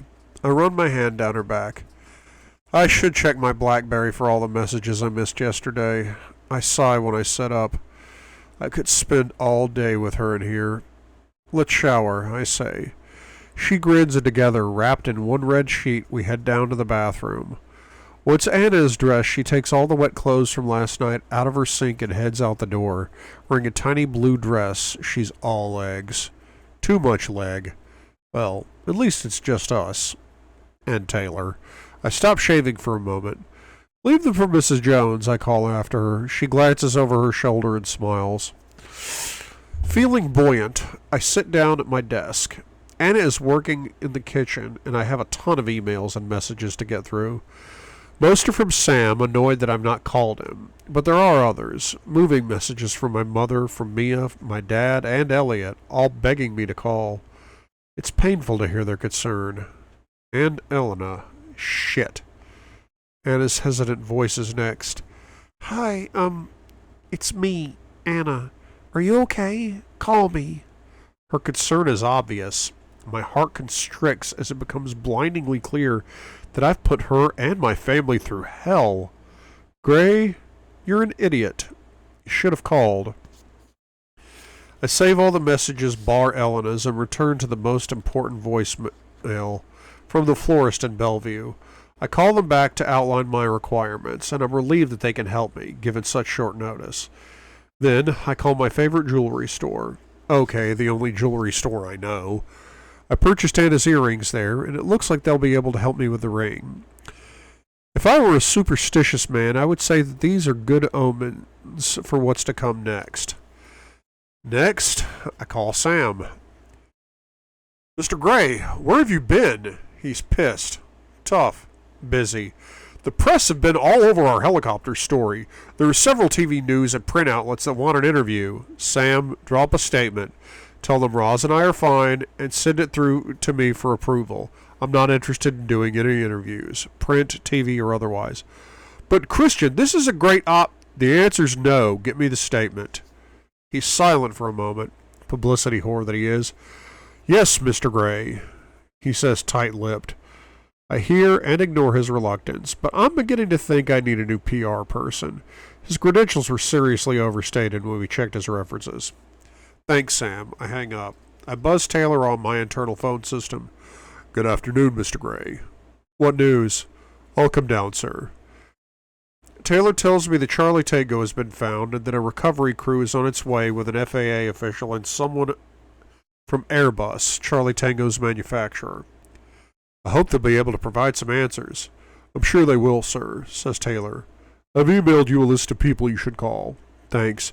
There's one more thing. I'm going to need you to pop down to this store. I explain what I've discussed with the jeweler. Taylor gives me a broad grin. With pleasure, sir. Will that be all? For now, yes. And thanks. You're most welcome. And happy birthday. He gives me a nod and leaves. I pick up the phone and start making my way through Taylor's list of calls. While I'm on the phone giving a report to the FAA, an email from Anna pops up. From Anastasia Steele, subject lunch, June 18th, 2011, 13:12 to Christian Gray. Dear Mr. Gray, I am emailing you to inform you that your lunch is nearly ready, and that I had some mind-blowing kinky fuckery earlier today. Birthday kinky fuckery is to be recommended. And another thing, I love you. A.X. Your fiancé. I'm sure Mrs. Wilson on the other end of the phone at the FAA can hear my smile. With one finger I type a response. From Christian Gray, subject kinky fuckery, June 18th, 2011, 13:15 to Anastasia Steele. What aspect was mind-blowing? I'm taking notes. Christian Gray, famished and wasting away after this morning's exertions, CEO, Gray Enterprises Holdings, Inc. P.S. I love your signature. P.P.S. What happened to the art of conversation? I conclude the phone call with Mrs. Wilson and leave my study to find Anna. She's concentrating hard. I tiptoe up to the kitchen counter. She types into her phone. She presses send, looks up, and jumps when she sees me smirking at her. I bound around the kitchen island, pull her into my arms, and kiss her, taking her by surprise. Once more. That is all, Miss Steele, I say when I release her and stroll back into my study, feeling ridiculously pleased with myself. Her email is waiting. Subject, from Anastasia Steele, subject famished, June 18th, 2011, 13:18 to Christian Gray. Dear Mr. Gray, may I draw your attention to the first line of my previous email informing you that your lunch is indeed almost ready. So none of this famished and wasting away nonsense. With regard to the mind-blowing aspects of the kinky fuckery, frankly, all of it. I'd be interested in reading your notes, and I like my bracketed signature too. A.X. Your fiancé. P.S. Since when have you been so loquacious? And you're on the phone. I call my mom to tell her about the flowers. Darling, how are you? Recovered? It's all over the press. I know, Mom. I'm fine. I've something to tell you. What? I've asked Anna to marry me. She said yes. My mother is stunned into silence. Mom? Christian, I'm sorry. That's wonderful news, she says, but sounds a little hesitant. I know this is sudden. Are you sure, darling? Don't get me wrong, I adore Anna, but this is so soon, as she's the first girl. Mom, she's not the first girl. She's the first one you met. Oh, exactly. Well, I'm delighted for you. Congratulations. There's one more thing. What is it, love? I'm having some flowers delivered for the boathouse. Why? Well, my first proposal was pretty crap. Oh, I see. And Mom, don't tell anyone else. I want it to be a surprise. I plan to make an announcement this evening. As you wish, darling. Mia is in charge of the deliveries for the party. Let me find her. I wait for what feels like an eternity. Come on, Mia. Hey, big brother! Thank God you were still with us. What gives? Mom tells me you're coordinating deliveries for my party. How big is this bash anyway? After your near-death experience, we're celebrating. Oh, hell. Well, I have a delivery coming for the boathouse. Yes? What? For the Bellevue florist. Why? What for? Christ, this could be annoying. I look up and Anna is standing in her short dress staring at me. Just let them in and leave them alone. Do you understand, Mia? Anna cocks her head to one side, listening. Okay, don't get your panties in a wad. I'll send them to the boathouse. Good. Anna mimes eating. Food. Great. I'll see you later. I'll see you later, I say to Mia and hang up. One more call? I ask Anna. Sure. That dress is very short. You like it? Anna pirouettes in the doorway and her skirt flares up, providing a tantalizing glimpse of her lacy underwear. You look fantastic in it, Anna. I just don't want anyone else to see you like that. Oh! She looks upset. We're at home, Christian. No one but the staff. I don't want to upset her. I nod as graciously as I can manage as she turns and heads back into the kitchen. Gray, get a grip. The next call I have to make is to Anna's father. I have no idea what he's going to say when I ask him for his daughter's hand in marriage. From Anna's file, I get Ray's mobile number. Jose said he was fishing. I just hope he's somewhere with a signal. No, he isn't. The call goes to voicemail. Ray Steele, leave a message. Short and to the point. Hi, Mr. Steele. It's Christian Gray here. I'd like to talk to you about your daughter. Please call me. I give him my number and hang up. What did you expect, Gray? He's in the wilds of the Mount Baker Park. While I have Anna's file on my desk, I decided to deposit some money into her bank account. She'll have to get used to having money. $24,000? $24,000 to the lovely lady in silver, going once, twice, sold. I chuckle, remembering her audacity at the auction. I wonder what she'll make of this. I'm sure it will be an interesting discussion. On my computer, I transfer $50,000 to her account. It should show up within the hour. My stomach growls. I'm hungry, but my phone starts ringing. It's Ray. Mr. Steele, thank you for calling back. Is Annie okay? She's fine, more than fine. She's great. Thank the Lord. What can I do for you, Christian? I know you're fishing. I'm trying, not catching much today. Sorry to hear that. This is more nerve-wracking than I anticipated. My palms are sweating and Mr. Steele says nothing, cranking my anxiety up a notch. Supposing he says no, this is not something I've considered. Mr. Steele? I'm still here, Christian, waiting for you to get to the point. Yes, of course. I called because, I'd like, your permission to marry your daughter. The words tumble out like I've never negotiated or clinched a deal in my life. What's more, they're met with a resounding silence. Mr. Steele, put my daughter on the line, he says, giving nothing away. Shit. Just a minute. I dart out of my study to find where Anna is waiting and hold out the phone to her. I have Ray for you. Her eyes widen with shock. She takes the phone and covers the mouthpiece. You told him? She squeaks. I nod. She takes a deep breath and removes her hand from the mouthpiece. Hi, Dad. She listens. She seems calm. What did you say? She asks and listen again, her eyes on me. Yes, it is sudden. Hang on. She gives me another unreadable look and heads over to the other end of the room and out onto the balcony, where she continues her conversation. She starts pacing up and down, but she stays close to the window, and I'm helpless. All I can do is watch her. Her body language gives nothing away. Suddenly she stops and beams. Her smile can light Seattle. He's either said yes or no. Hell. Damn it, Gray, stop with the negative. She says something else, and she looks like she's going to cry. Shit, that's not good. She stomps back and shoves the phone at me, looking several shades of pissed off. Nervously, I put the phone to my ear. Mr. Steele? Feeling Anna's gaze on my back, I wander into the study just in case it's bad news. Christian, I think you ought to call me Ray. Sounds like my little girl is crazy about you, and I'm not one to get in her way. Crazy about you? My heart flips and soars. Well, thank you, sir. You hurt her in any way and I'll kill you. I'd expect nothing less. Crazy kids, he mutters. Now you take good care of her. Annie is my light. She's mine too, Ray. And good luck with telling her mother, he laughs. Now, let me get back to my fishing. I hope you topped the 43-pounder. You know about that. Jose told me. He's a talkative guy. Good day, Christian. It is now, I grinned. I have your stepfather's rather begrudging blessing, I announced to Anna in the kitchen. She laughs and shakes her head. I think Ray is freaked out, she says. I've got to tell my mom, but I'd like to do that on a full stomach. She waves in the direction of the counter where our food is waiting. Salmon, potatoes, and salad, and an interesting dip. She's also selected some wine, a Chablis. Well, this looks great. I open the wine and pour us each a small glass. Damn, you're a good cook, woman. I raise my glass to Anna in appreciation. Her light-hearted expression fades, and I'm reminded of the expression on her face outside the playroom this morning.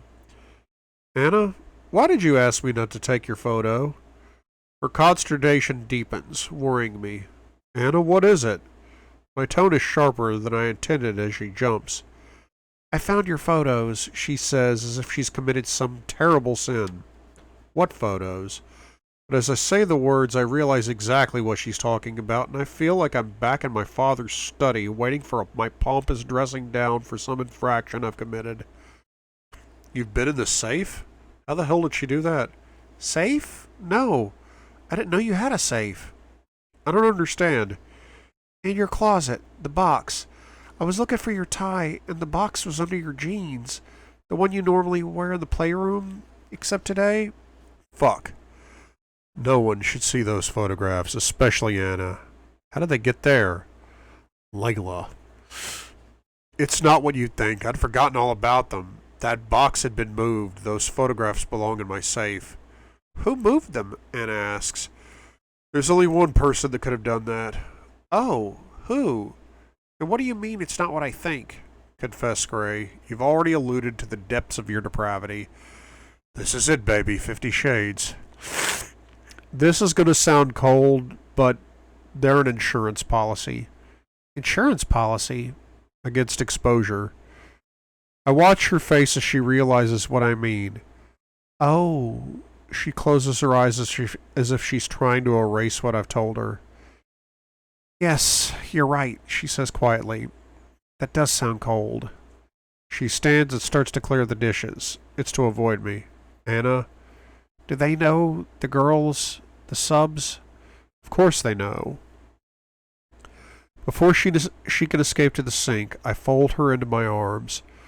Those photos are supposed to be in the safe. They're not for recreational use. They were once upon a time, Gray. Maybe they were when they were taken originally, but they don't mean anything. Who put them in your closet? It could only have been Layla. She knows your safe combination? I guess. It wouldn't surprise me. It's a very long combination, and I use it so rarely.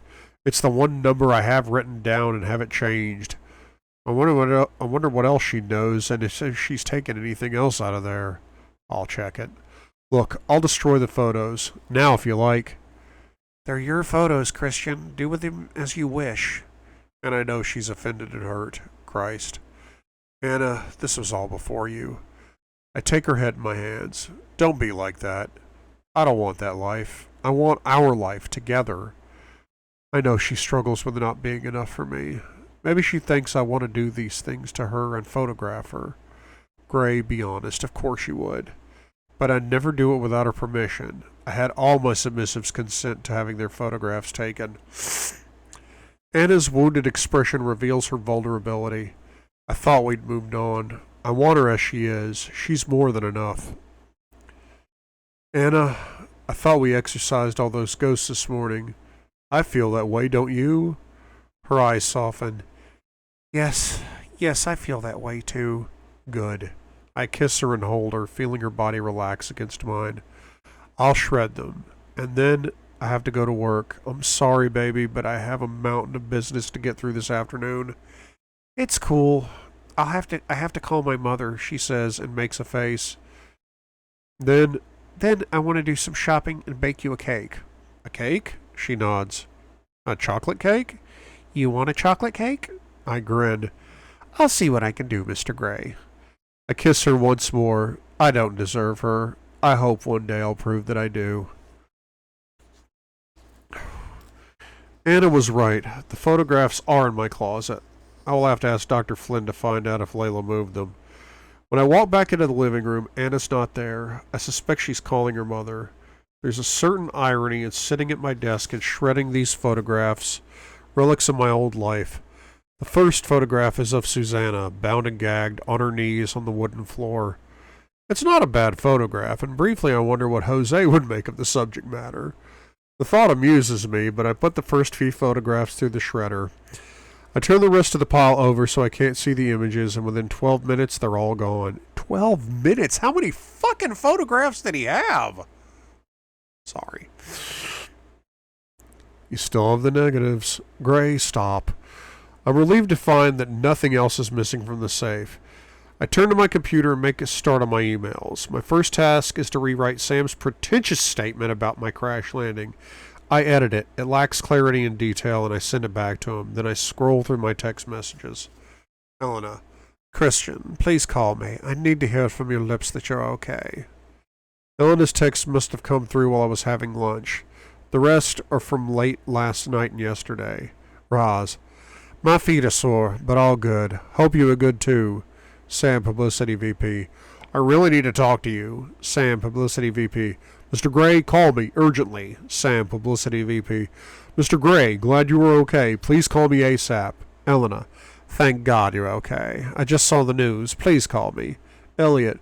Pick up the phone, bro. We're worried here. Grace. Where are you? Call me. I'm worried. So is your father. Mia. Christian, WTF? Call us! Frowny face. Anna. We're at the Bunker Club. Please join us. You've been mighty quiet, Mr. Gray. Miss you. Elena. Are you ignoring me? Fuck. Just leave me alone, Elena. Taylor. Sir, false alarm with my daughter. On my way back to Seattle. Should be there 3 p.m. I delete them all. I know I'm going to have to deal with Elena at some point, but I don't feel like it now. I open a spreadsheet from Fred with the cost projections for the Kavanaugh contract. The smell of baking drifts into my study. The aroma is mouth-watering and evokes one of my few happy memories I have of my early childhood. It's a bittersweet feeling, the crack whore, baking. A movement distracts me from my thoughts on the spreadsheet I'm reading. It's Anna, standing in my study doorway. I'm just heading to the store to pick up some ingredients, she says. Okay. Not dressed like that, surely. What? You're going to put some jeans on or something?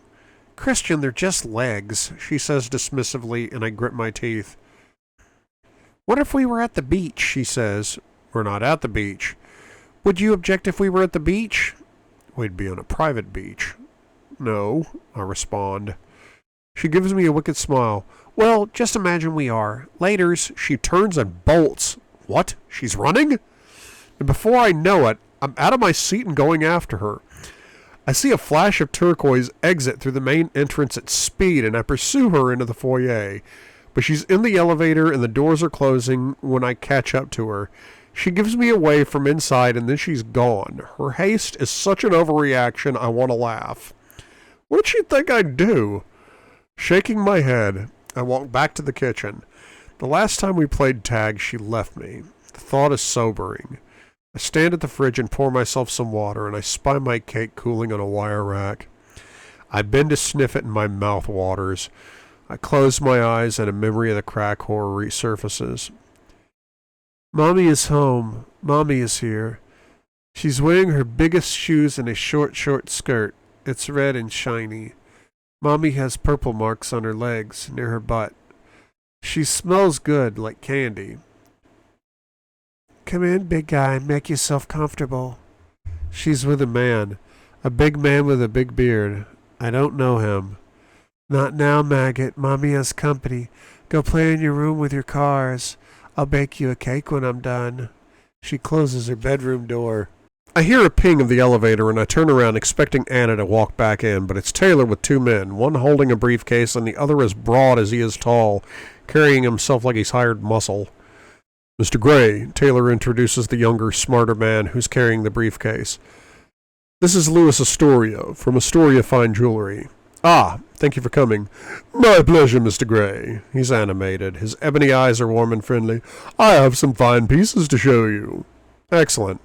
Let's look at these in my study, if you'd like to follow me. I know immediately with which platinum ring I want. It's not the biggest, it's not the smallest. It's the finest and most elegant ring, with a 4-carat diamond of highest quality, grade D, and internally flawless clarity. It's beautiful, oval in shape, in a simple setting. The others are too fussy or too gaudy, not right for my girl. You've made a fine choice, Mr. Gray, he says as he pockets my check. I'm sure your fiancé will love it, and we can get it resized if necessary. Thank you again for coming. Taylor will see you out. Thank you, Mr. Gray. He hands me the ring box and leaves my study with Taylor. I take one more look at the ring. I really hope she likes it. I place it in my desk drawer and sit down. I wonder if I should call Anna, just to say hi, but dismiss the idea. Instead, I listen to her message once more. Hi, it's me, Anna. Are you okay? Call me. Just hearing her voice is enough. I return to my work. While I'm on the phone with the Airbus engineer, I stare out of the window at the sky. It's the same blue as Anna's eyes.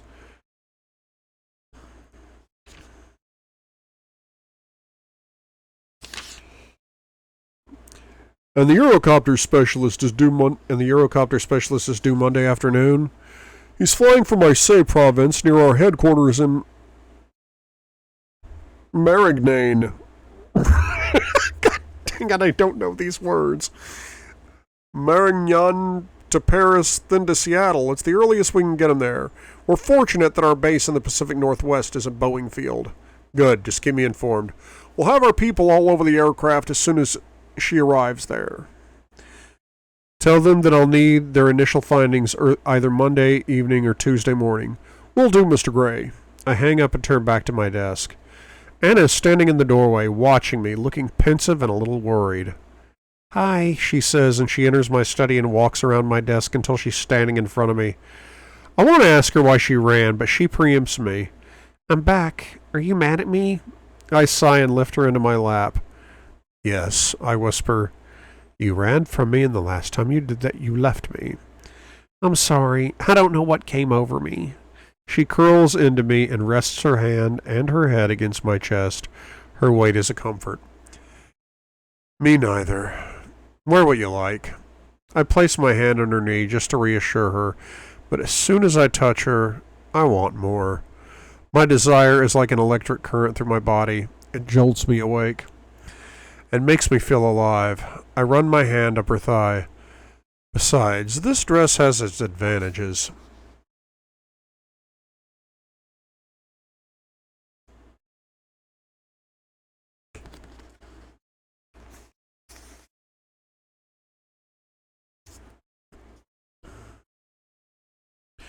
She looks up, her eyes smoky, and I bend to kiss her. Our lips touch and my tongue teases hers and my libido lights up like a solar flare. I feel it in her too. She grabs my head between her hands as her tongue wrestles with mine. I groan as my body responds, growing hard, wanting her, needing her. I nip her lower lip, her throat, her ear. She moans into my mouth and yanks my hair. Anna. I unzip my pants and free my erection and pull her astride me. Stretching her lacy underwear to the side and out of the way, I sink into her. Her hands grip the back of my chair, the creak of the leather giving her away. She stares down at me and begins to move, up and down, fast. Her rhythm is quick and frenetic. There's a desperation in her movements, as if she wants to make amends. Slow, baby, slow. I put my hand on her hips and slow her down. Easy, Anna. I want to savor you. I capture her mouth and she moves at a gentler pace, but her passion is in her kiss and her touch as she tugs my head back. Oh, baby. She moves faster and faster still. This is what she wants. She's building, I feel it. Climbing higher and higher as she moves, faster and faster. She falls apart in my arms as she takes me with her. I like your version of sorry, I whisper. And I like yours. She nuzzles my chest. Have you finished? Christ, Anna, you want more? No, your work. I'll be done in about a half an hour. I kiss her hair. I heard your message on my voicemail. From yesterday? You sounded worried. She hugs me. I was. It's not like you not to respond. I kiss her once more and we sit in quiet, peaceful togetherness. I hope she always sits in my lap like this. She fits perfectly. Finally, she shifts. Your cake should be ready in a half an hour, she says as she stands. Looking forward to it. It smelled delicious, evocative even, while it was baking. She leans down and plants a tender kiss at the edge of my mouth. I watch her sashay out of my study as I zip up my jeans and feel lighter. I turn and look at the view from the window. It's late afternoon and the sun is shining, although it's beginning to dip toward the sound. There are shadows on the street below. Down there it's already dusk, but up here the light is still golden. Maybe that's why I live up here, to be in the light. I've been striving for it since I was a small boy, and it's taken an extraordinary young woman to make me realize that. Anna is my guiding light. I'm her lost boy, now found. Anna is standing with a frosted chocolate cake that's adorned with a solitary flickering candle. She sings happy birthday to me in her sweet musical voice, and I realize I've never heard her sing. It's magical. I blow out the candle, closing my eyes to make my wish. I wish that Anna will always love me and never leave me. I've made my wish, I inform her. The frosting is still soft. I hope you like it. I can't wait to taste it, Anastasia. She cuts us each a slice and hands me a plate and a fork. Here goes. It's heavenly. The frosting is sweet, the cake moist, and the filling... This is why I want to marry you. She giggles, relieved, I think, and watches me devour the rest of my cake. Anna is quiet in the car on the way to my parents' place in Bellevue. She stares out of the window but gives me an occasional glance. She looks sensational in emerald green. There's a little traffic tonight, and the R8 roars along the 520 bridge. About halfway across, Anna turns to me. There was an additional $50,000 in my bank account this afternoon. And? You don't, Anna. You're going to be my wife. Please, let's not fight about this. She takes a deep breath and is silent for a while as we cruise just above the pink and dusky waters of Lake Washington. Okay, she says. Thank you. You're most welcome. I breathe a sigh of relief. See, that wasn't so hard, was it, Anna? On Monday, I'll take care of your student loans. Ready to face my family? I switch off the R8 ignition. We're parked in my parents' driveway. Yes, are you going to tell them? Of course. I'm looking forward to seeing their reactions. I'm excited. I step out of the car and open her door. It's a little cool this evening as she pulls her wrap around her shoulders. I take her hand and we head to the front door. The driveway is choked with cars, including Elliot's truck. It's a bigger party than I had anticipated. Carrick opens the front door before I can knock. Christian, hello. Happy birthday, son. He takes my hand and engulfs me in a surprise hug. This never happens. Thanks, Dad. Anna, how lovely to see you again. He gives Anna a quick, affectionate embrace, and we follow him into the house. There's a loud clatter of heels, and I expect to see Mia running down the hallway, but it's Catherine Kavanaugh. She looks mad. You two, I want to talk to you, she gripes. Anna gives me a blank look, and I shrug. I have no idea what Kavanaugh's beef is, but we follow her into the empty dining room. She shuts the door and turns on Anna. What the fuck is this? She hisses and waves a piece of paper at her. Anna takes it from her and reads it. Almost immediately she blanches and her startled eyes meet mine. What the hell? Anna steps between me and Catherine. What is it? I ask, feeling anxious. Anna ignores me and addresses Kavanaugh. Kate, this has nothing to do with you. Catherine is surprised by her reaction. What the fuck are they talking about? Anna, what is it? Sorry. Anna, what is it? Christian, would you just go, please? No, show me. I hold up my hand and reluctantly she passes me the piece of paper. It's her email response to the contract. Shit. What's he done to you? Catherine asks, ignoring me. That's none of your business, Kate. Anna sounds exasperated. Where did you get this? I ask. Kavanaugh blushes. That's irrelevant. But I stare at her and she continues. It was in the pocket of a jacket, which I assume is yours, that I found on the back of Anna's bedroom door. She scowls at me, ready for battle. Have you told anyone? I ask. No, of course not, she snaps and has the gall to look offended. Good. I walk over to the fireplace and taking a lighter from the small porcelain bowl on the mantelpiece, I set fire to the corner of the printout and let it float, burning into the grate. Both women are silent, watching me. Once it's reduced to ashes, I turn my attention back to them. Not even Elliot? Anna asks. No one, Catherine says, and she sounds emphatic. She looks a little puzzled and maybe hurt. I just want to know you're okay, Anna, she says, concerned. Unseen by them both, I roll my eyes. I'm fine, Kate. More than fine, please. Christian and I are good, really good. This is old news. Please ignore it, Anna pleads with her. Ignore it? She says. How can I ignore that? What's he done to you? He hasn't done anything to me, Kate. Honestly, I'm good. Really? She asks. For fuck's sake. I wrap my arm around Anna and stare at Catherine, trying and probably failing to keep the animosity out of my expression. Anna has consented to be my wife, Catherine. Wife? She exclaims, her eyes widening in disbelief. We're getting married. We're going to announce our engagement this evening, I inform her. Oh! Catherine stares at Anna, stunned. I leave you alone for 16 days and this happens? It's very sudden. So yesterday when I said... She stops. Where does that email fit into all this? It doesn't, Kate. Forget it. Please. I love him and he loves me. Don't do this. Don't ruin his party and our night, Anna begs. Catherine's eyes fill with tears. Shit. She's going to cry. No, of course I won't. You're okay? I've never been happier, Anna whispers, and my heart quickens. Catherine grabs her hand, even though I still have my arms wrapped around Anna. You really are okay? She asks, her voice full of hope. Yes. Anna sounds happier, and she shrugs out of my hold to hug her. Oh, Anna, I was so worried when I read this. I didn't know what to think. Will you explain it to me? She asks. One day, not now. Good, I won't tell anyone. I love you so much, Anna. Like my own sister. I just thought...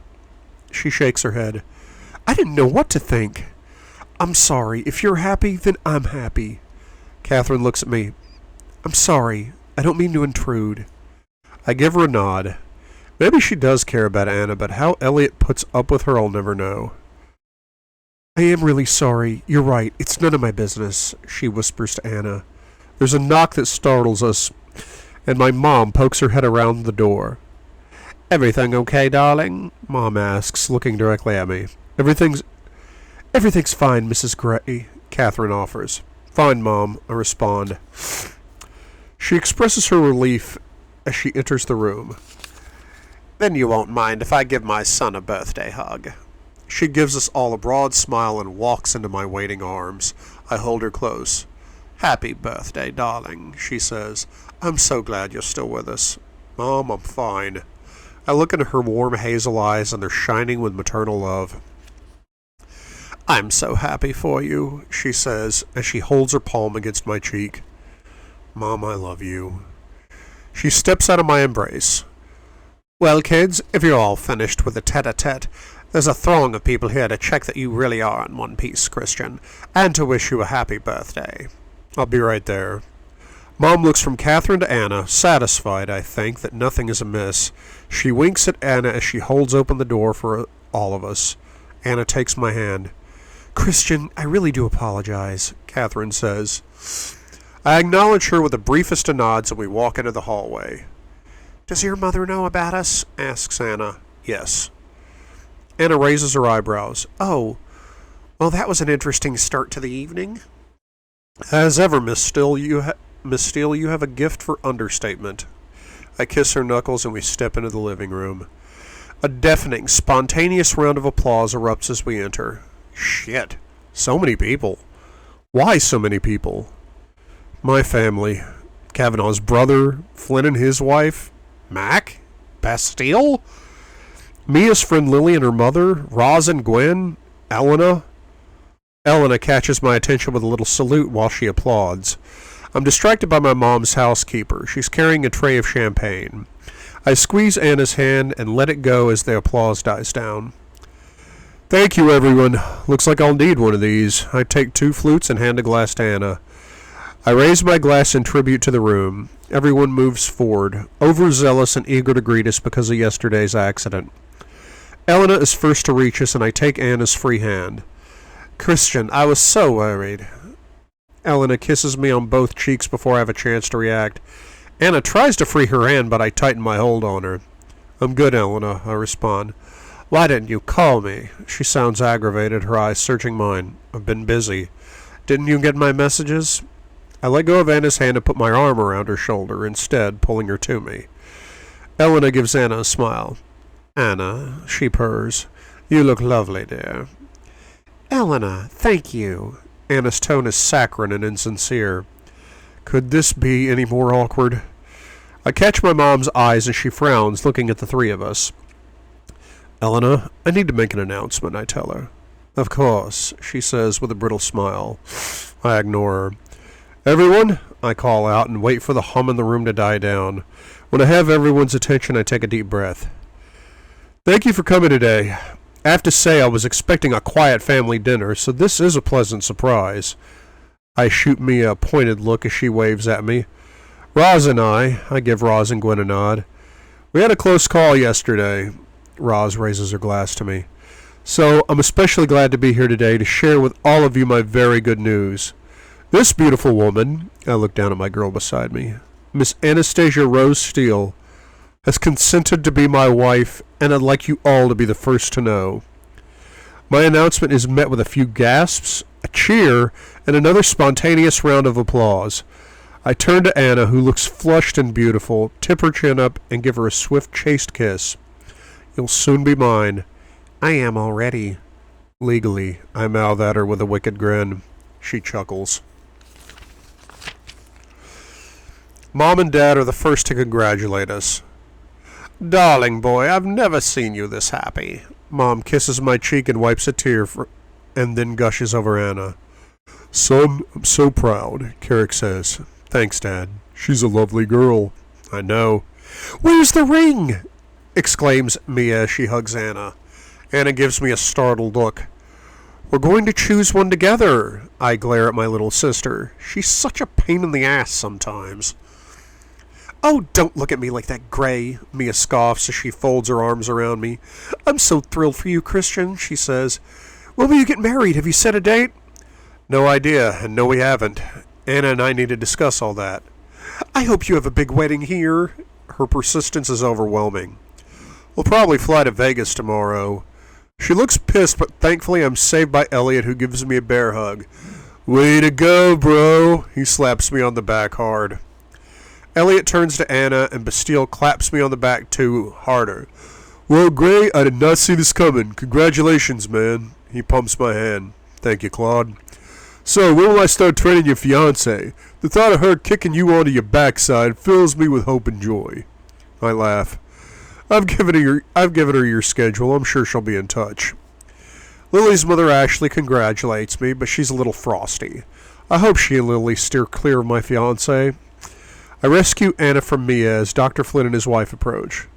Christian, says Flynn, holding out his hand as we shake. John, Brienne, I give his wife a kiss. Glad you're still with us, Christian, Flynn says. My life would be most dull and penurious without you. John, Rhea scolds him and I introduce her to Anastasia. Delighted to meet you.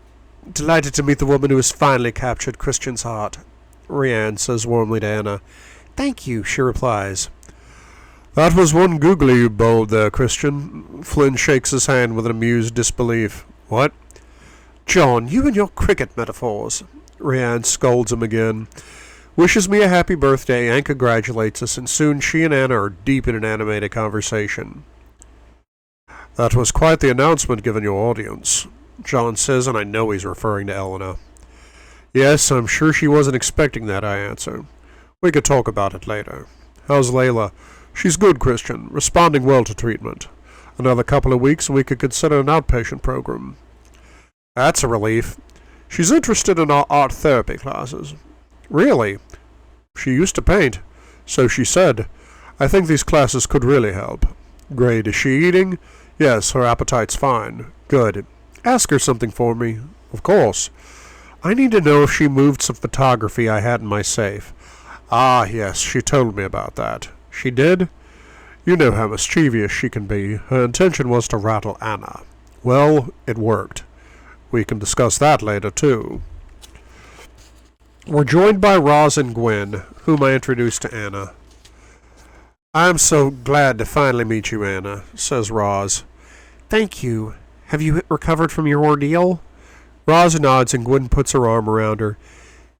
It was quite something, Roz continues. How Christian managed to land safely was a miracle. He's an excellent pilot. It was luck, and I wanted to get home to my girl, I respond. Of course you did. And having met her, who can blame you, says Gwen. Grace announces that dinner is served in the kitchen. Taking Anna's hand, I give it a quick squeeze and see how she's holding up, and we follow the guests through to the kitchen. Mia ambushes Anna in the hallway, holding 2 cocktail glasses, and I know she's up to no good. Anna gives me a brief, panicked look, but I let her go, watching as they enter the dining room. Mia closes the door behind them. In the kitchen, Mac approaches me to offer his congratulations. Please, Mac, call me Christian. You're at my engagement party. Heard about the crash. He listens intently as I give him the grisly details. My mother has set out a feast with a Moroccan theme. I load a plate while Mac and I shoot the breeze about the grace. As I help myself to a second portion of lamb tagine, I wonder what the hell Anna and me are doing. I decide to go and rescue Anna, but outside the dining room I hear her shouting, Don't you dare tell me what I'm getting myself into! Shit, what gives? When will you learn? It's none of your goddamn business, Anna rages. I try to open the door, but someone is in the way. The person moves and the door swings open. Anna is bristling with anger, her complexion reddening. She's shaking with fury. Elena stands before her, drenched in what must have been Anna's drink. I shut the door and stand between them. What the fuck are you doing, Elena? I snarl. I told you to leave her alone. She wipes her face with the back of her hand. She's not right for you, Christian. What? I yell, and I'm so loud that I'm sure I've startled Anna because Elena jumps too. But I don't give a fuck. I've warned her and warned her. How the fuck do you know what's right for me? You have needs, Christian, she says, her voice softer, and I know she's trying to placate me. I've told you before, this is none of your fucking business. I'm surprised by my own vehemence. What is this? I scowl at her. Do you think it's you? You? You think you're right for me? Elena's expression hardens, her eyes like flint. She stands taller and steps toward me. "I was the best thing that ever happened to you," she hisses, with unrestrained arrogance. "Look at you now, one of the richest, most successful entrepreneurs in the United States. Controlled, driven, you need nothing. You are master of your universe." She's going there. Fuck. I step back, disgusted. "You loved it, Christian. Don't try and kid yourself. You were on the road to self-destruction, and I saved you from that. Saved you from a life behind bars. Believe me, baby, that's where you would have ended up. I taught you everything you know, everything you need." I cannot remember a time when I felt such rage. "You taught me how to fuck, Elena, but it's empty, like you. No wonder Link left." She gasps, shocked. "You never once held me. You never once said you loved me." Her ice blue eyes narrow. "Love is for fools, Christian." "Get out of my house," Grace commands in a cold fury. The three of us jump and I turn to see my mother, an avenging angel standing on the threshold of the room. She fixates on Elena, and if looks could kill, Elena would be a small mound of ash on the floor. I look from Grace to Elena, her color now drained from her face. As Grace stalks toward her, Elena seems powerless to move or say anything while under my mother's withering glare. Grace slaps her hard across the face, astonishing us all. The sound resonates off the walls. "Take your filthy paws off my son, you whore, and get out of my house, now!" Grace seethes through gritted teeth. "Fuck, Mom." Elena clutches her cheek in shock. She blinks rapidly, staring at Grace, then turns and abruptly leaves the room, not bothering to close the door behind her. Mom turns to me and I cannot look away. I see hurt and anguish written all over her face. She says nothing as we stare at each other, and an oppressive and unbearable silence fills the room. Finally she speaks. "Anna, before I hand him over to you, would you mind giving me a minute or two alone with my son?" It's not a request. "Of course," Anna whispers, and I watch Anna leave and close the door. Mom glowers at me, saying nothing, looking at me as though she's seeing me for the first time, seeing the monster she reared but did not create. Shit. I'm in big trouble.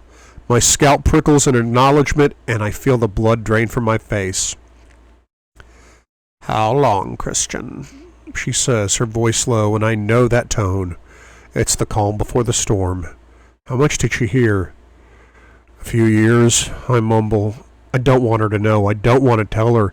I don't want to hurt her, and I know it will. I've known that since I was 15. "How old were you?" I swallow, and my heart rate accelerates like a Formula One engine. I have to be careful here. I don't want to cause trouble for Elena. I study Mom's face, trying to judge how she'll react.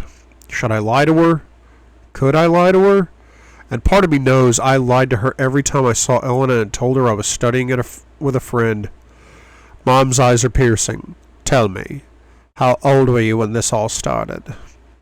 She says through clenched teeth. It's that voice that I've only heard on rare occasions, and I know I'm doomed. She will not stop until she has an answer. 16, I whisper. She narrows her eyes and cocks her head to one side. Try again. Her voice is chillingly quiet. Hell, how does she know? Christian, she warns, prompting me. 15. She closes her eyes like I've stabbed her, her hand flying to her mouth as she stifles a sob. When she opens them, they're filled with pain and unshed tears. Mom, I try to think of something to say to take the pain away. I step toward her and she holds up her hand to stop me. Christian, I am so mad at you right now. I suggest you don't come any closer. How did you know that I lied? I ask. For heaven's sake, Christian, I'm your mother. She snaps and dashes a fallen tear from her cheek. I feel myself blushing, feeling stupid and slightly piqued at the same time. Only my mom can make me feel this way. My mom and Anna. I thought I was a better liar. Yes, you should look shamefaced. How long did this go on for? How long did you lie to us, Christian? I shrug. I don't want her to know. Tell me, she insists. A few years? Years! Years! She shouts, making me cringe. She so rarely shouts. I can't believe it. That fucking woman! I gasp. I've never heard Grace swear. Ever. It shocks me. She turns and paces to the window. I stay standing, paralyzed, speechless. Mom just cursed. And to think all the times she's been here. Grace groans and puts her head in her hands. I cannot stand by any longer. I step toward her and wrap my arms around her. This is so new to me, holding my mom. I pull her to my chest and she starts to weep quietly. I've already thought you dead this week, and now this, she sobs. Mom, it's not what you think. Don't even try it, Christian. I heard you. I heard what you said. She taught you to fuck. She said it again. I flinched. This isn't her. She doesn't swear. It's mortifying to think I have something to do with this. The thought of hurting Grace is excruciating. I never want to hurt her. She saved me. And all at once I'm overwhelmed by my shame and my remorse. I knew something happened when you were 15. She was the reason, wasn't she? The reason you suddenly calmed down, seemed to focus. Oh, Christian, what did she do to you? Mom, why is she overreacting? Do I tell her that Elena brought me under control? I don't have to tell her now. Yes, I murmur. She groans again. Oh, Christian, I've gotten drunk with that woman, spilled my soul to her so many nights, and to think, my relationship with her has nothing to do with your friendship. Don't give me that bullshit, Christian. She abused my trust. She abused my son. Her voice cracks, and once more she buries her face in her hands. Mom, it didn't feel like that. She stands back and swats me around the head, making me duck. Words fail me, Christian, fail me. Where did I go wrong? Mom, this is not your fault. How? How did it start? She holds her hands up and continues hurriedly. I don't want to know that. What will your father say? Fuck. Carrick will go batshit. Suddenly, I'm 15 again, dreading another of his interminable lectures on personal responsibility and acceptable behavior. Christ, that's the last thing I want. Yes, he'll be mad as hell, Mom interjects, correctly interpreting my expression. We knew something had happened. You changed overnight, and to think it was because you got laid by my best friend. Right now, I want the floor to swallow me up. Mom, it's done, it's gone. She did me no harm. Christian, I heard what you said. I heard her cold response. And to think... She puts her head in her hands once more.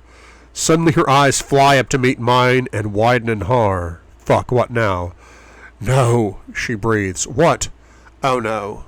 Tell me it's not true, because if it is, I'll find your father's old pistol and I'll shoot the bitch. Mom!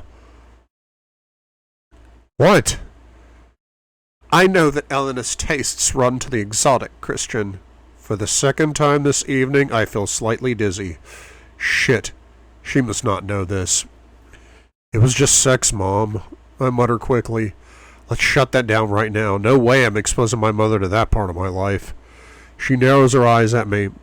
I don't want the sordid details, Christian, because that's what this is. Nasty, sordid, squalid. What kind of woman does that to a 15-year-old boy? It's disgusting to think of all the confidences I've shared with her. Well, you can be sure she'll never set foot in this house again. She presses her lips together in determination. And you should cease all contact with her. Mom, Helena and I run a very successful business together. No, Christian, you cut your ties with her. I stare at her speechless. How could she tell me what to do? I'm 28 years old, for fuck's sakes. Mom, no, Christian, I'm serious. If you don't, I will go to the police. I pale. You wouldn't. I will. I couldn't stop it then, but I can now. You're just real mad, Mom, and I don't blame you, but you're overreacting. Don't tell me I'm overreacting, she yells. You are not going to have any kind of relationship with someone who can abuse a troubled, immature child. She should come with a health warning. She's glowering at me. Okay. I hold my hands up defensively, and she seems to compose herself. Does Anna know? Yes, she does. Good. You shouldn't start your married life with secrets. She frowns as if she's speaking from personal experience. Vaguely, I wonder what that's about, but she recovers herself. I'd be interested to hear what she thinks of Elena. She's kind of in your camp. Sensible girl. You've fallen on your feet with her, at least. A lovely young woman who's the right age. Someone you can find happiness with. My expression softens. Yes, she makes me happier than I've ever thought possible. You ought to end it with Elena. Cut all ties, you understand? Yes, Mom. I could do that as a wedding present to Anastasia. What? Are you crazy? You'd better think of something else. That's hardly romantic, Christian, she scolds. I thought she'd like that. Honestly, men, you have no idea sometimes. What do you think I should give her? Oh, Christian, she sighs, then offers me a small, wan smile. You really haven't taken in a word, have you? Do you know why I'm upset? Yes, of course. Tell me, then. I gaze at her and sigh. I don't know, Mom. Because you didn't know? Because she's your friend? She reaches up and gently strokes my hair like she used to when I was a small child. The only place she would touch me, because it was the only place I let her. For all those reasons, and because she abused you, darling. And you are so deserving of love. You're so easy to love. You always have been. There's a burning sensation at the back of my eyes. Mom, I whisper. She puts her arms around me, calmer now, and I hug her in return. You'd better go find your bride-to-be. I'm going to have to tell your father when the party's over. No doubt he'll want to talk to you, too. Mom, please, do you have to tell him? Yes, Christian, I do, and I hope he gives you hell. Fuck. I'm still mad at you, but madder at her. Her face loses all trace of humor. I'd never realized how scary Grace could be. I know, I murmur. Go on, off you go. Find your girl. She releases me, steps back and rubs her fingers under her eyes to wipe away her smudged makeup. She looks beautiful, this wonderful woman who truly loves me like I love her. I take a deep breath. I didn't mean to hurt you, Mom. I know. Go. I lean down and gently kiss her forehead. Surprising her, I walk out of the room to find Anna. Shit, that was heavy. Anna's not in the kitchen. Hey, bro, want a beer? Elliot asks. In a minute, I'm looking for Anna. She come to her senses and run off? Fuck off, Elliot. She's not in the sitting room. She wouldn't leave, would she? My room? I vault up the first flight of stairs, then up the second. She's standing on the landing. I reach the top step and stop when we are eye to eye. Hi. Hi, she answers. I was worried. I know, she interrupts me. I'm sorry, I couldn't face the festivities. I just had to get away, to think. She caresses my face, and I lean my cheek into her touch. And you thought you'd do that in my room? Yes. Stepping up beside her, I reach out to her and we hold each other. She smells amazing. Soothing, even. I'm sorry you had to endure all that. It's not your fault, Christian. Why was she here?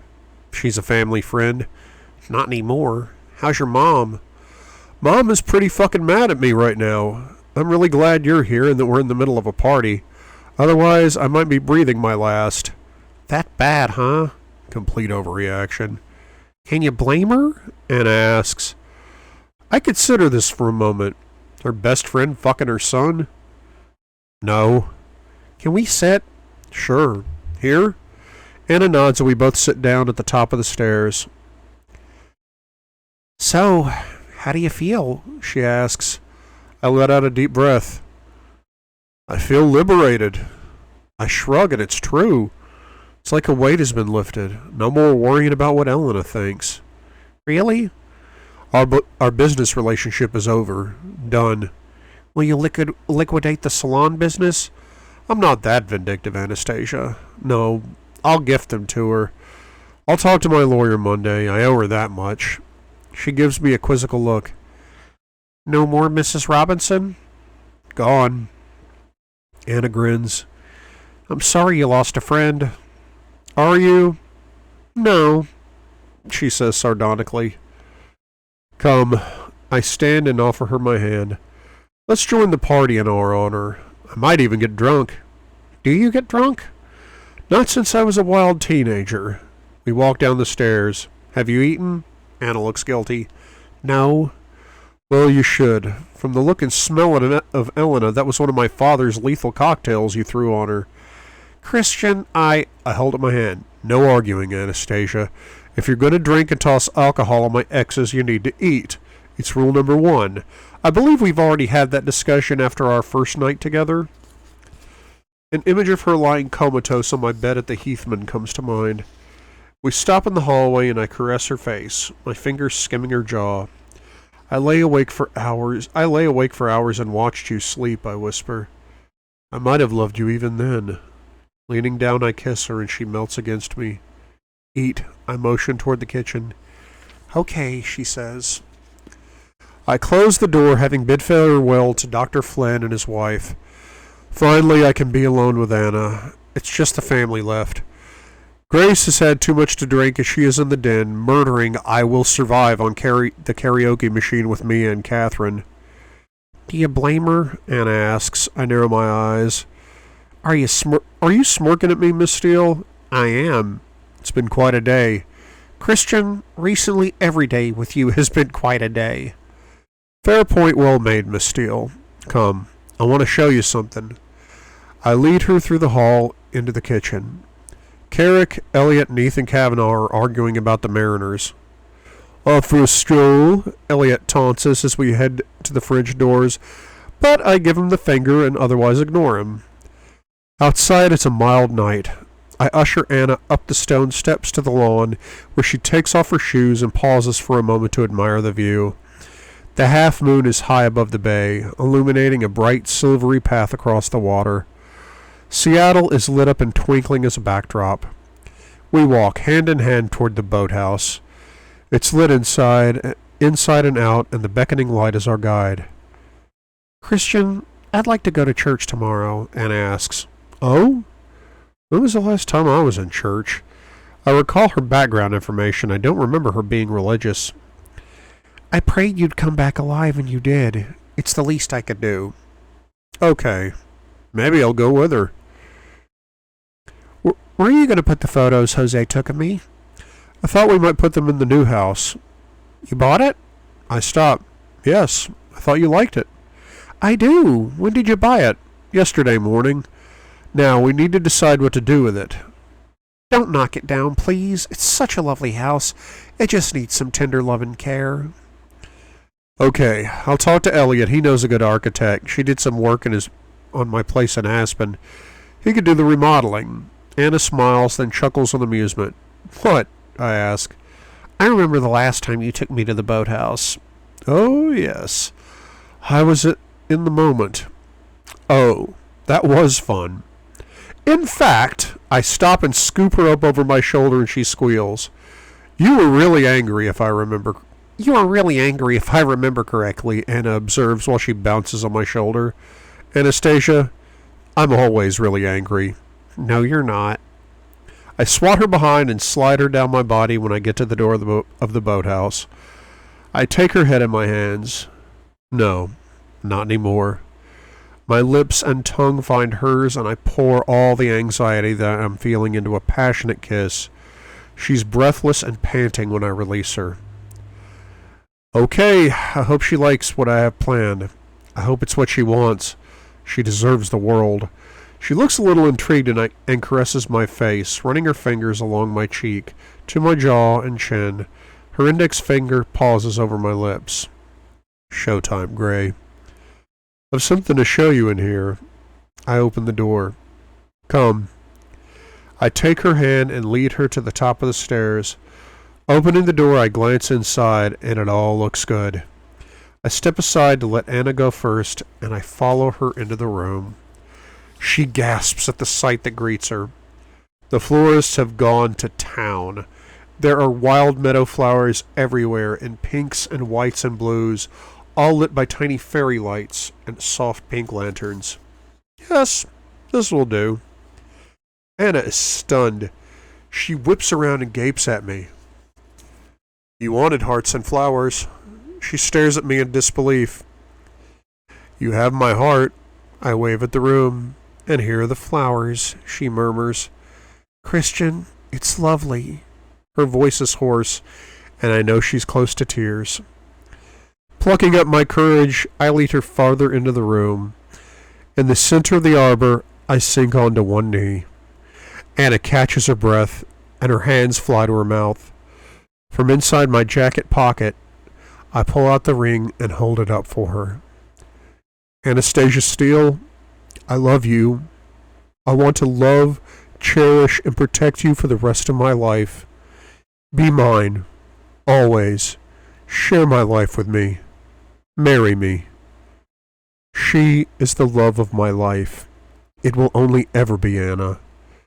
Her tears start to fall in earnest, but her smile eclipses the moon, the stars, the sun, and all the flowers in this boathouse. Yes, she says. Taking her hand, I slip the ring on her finger. It fits perfectly. She looks down at it in wonder. Oh, Christian, she sobs. Her legs buckle and she falls into my arms. She kisses me, offering me everything. Her lips, her tongue, her compassion, her love. Her body is pressed to mine, giving like she always does. Sweet, sweet Anna. I kiss her back, taking what she has to offer and giving in return. She's taught me how.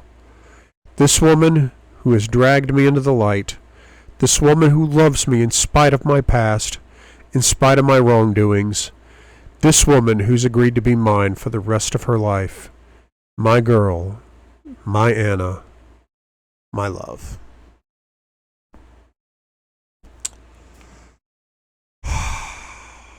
And there we have it, folks. That is the end of Darker. And unfortunately, the end of the book series. I started with the last one and worked backwards and then forwards again. So, there you have it. If you're listening to these in the order of Gray and Darker, you're very lucky because Freed, that entire playlist is already out and has been out for a while. I want to thank all you guys for coming with me along this journey through the 50 Shades from Christian's Point of View books. These have been great. I know I've been asked if I'm going to do the actual 50 Shades books, but could you really listen to me doing this for hours and hours and hours? Yes, some of you probably could, but then again, you're weird. You're listening to a fat guy read dirty books.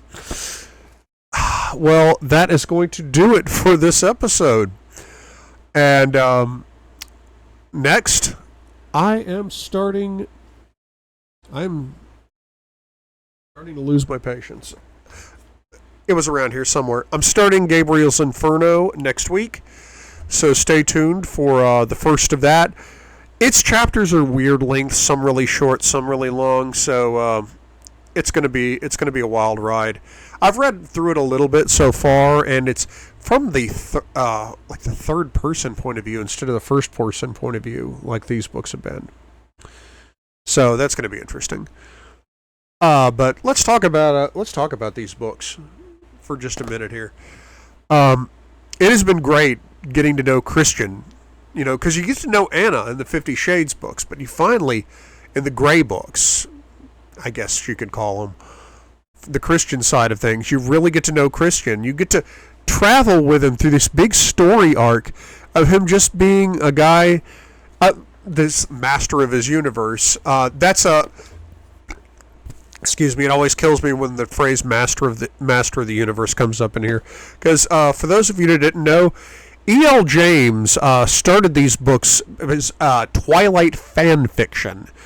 The first book she wrote was 50 Shades of Grey, but it was called Master of the Universe. Which is funny that Hanna-Barbera let her get away with that. But then again, they may be defunct. I don't know. Well, I guess they didn't because it didn't get published under that. But yeah, it was Master of the Universe, and it was Twilight fan fiction. Christian was Edward, and Anastasia was. Babe, what's the main chick's name in the Twilight series? Bella, thank you. Yeah, no, my wife's on the other side of the bookcases. Yeah, and Jose. Jose started off as Jacob. Thank you. It's been a while since I watched the movies, guys. I've never actually read the books. I've watched the movies. My wife, she's read all the books. Do you still have those books? Yes. I might read those at some point. I know I'm definitely gonna read the two that I've talked about that I have. So that'll be interesting. I'll start with those and then work my way backwards, just like I did. I love going out of order on these series, but like I said, next week I'm going to start on the Gabriel's Inferno series. I have been waiting so long for this chapter, dude. Sorry, acting like I'm talking to my bros here. I've been waiting so long for this chapter. 3 books, in fact. Just the whole thing with Grace. I mean, that scene has just got everything in it. I love that. It's got the fury, the anger, the finality of it finally coming to a head. And then Grace steps in at just the right moment and catch her worst nightmare, basically. The slap. Oh, see, in my mind, I'm imagining her coming up and just whapping the hell out of her. I mean, and that's the way it describes it in the book. Just she smacks the shit out of her. That's one thing I didn't like about the movie 50 Shades Darker, in which that appeared. Don't get me wrong, I love the 50 Shades of Grey trilogy. I love that movie, those movies, but I don't superbly love them. Let's say I like them more than I love them. I know certain things had to be edited out for movies. You're turning a book into a movie, I mean, it's just, a scissor fest, okay? They have to cut a lot of stuff out. I understand that. And I know because these actually played in regular movie theaters, they couldn't go into all of the extremely graphic sex scenes in here. I'm sure somewhere out in the pornverse, though, there's got to be like a full version of it. There has to be. But getting off of that, no pun intended, I always felt in the movies that Jamie Dornan wasn't playing Christian the best he could have been. Christian is a very emotional person in the books. He is a man of many extreme emotions. Yeah, he tries to keep himself in check and all that stuff, but he's very volatile. He's a hothead. That's the thing. And I don't think Jamie Dornan ever really played him hothead. He played him a little miffed, but he was always cool about it. I tell you, though, my favorite moment in those movies was when he's in Anna's apartment with her, and she realizes that he probably bought SIP, and she asks him, and Jamie Dornan just turns around and gives her this goofy, I'm so proud of myself look, and then she's like, how could you do that? And it just vanishes instantly. That is a moment of really great acting in those movies. But as far as the anger goes, he never did play it to its best extent. I wonder if that's because people would be off-put by a man being that angry at a small woman. They're not off-put by it in print, but on screen, it might come off as a little much. I always try to give Christian the emotions that I feel he should have gotten in the movies, okay? I have tried to read these books to the best of my acting ability. I know I'm not the best reader in the world. I do stutter sometimes. I mumble words a little bit. And sometimes I get excited and accidentally read Taylor's line in Anna's voice. Or any other sort of weird combination like that. I think I did it in that last chapter at least twice. But I love the emotion. I love the emotion that comes out of all of them. I'm an emotional guy, for one thing. And I just love giving them back that emotion. And I hope I can do the same for the Gabriel series and for any of the other books that I'm going to be reading down the line. So stay tuned. I will put out I don't know if I'm going to call it chapter 1 or part 1. It's probably going to be in parts because, like I said, some of the chapters are a little weird. I don't know. You'll see when I see. So until next time, guys, this is Couch Potato Mike, reminding you that in the end, We're all stories. So let's make them good ones. See you next time, guys.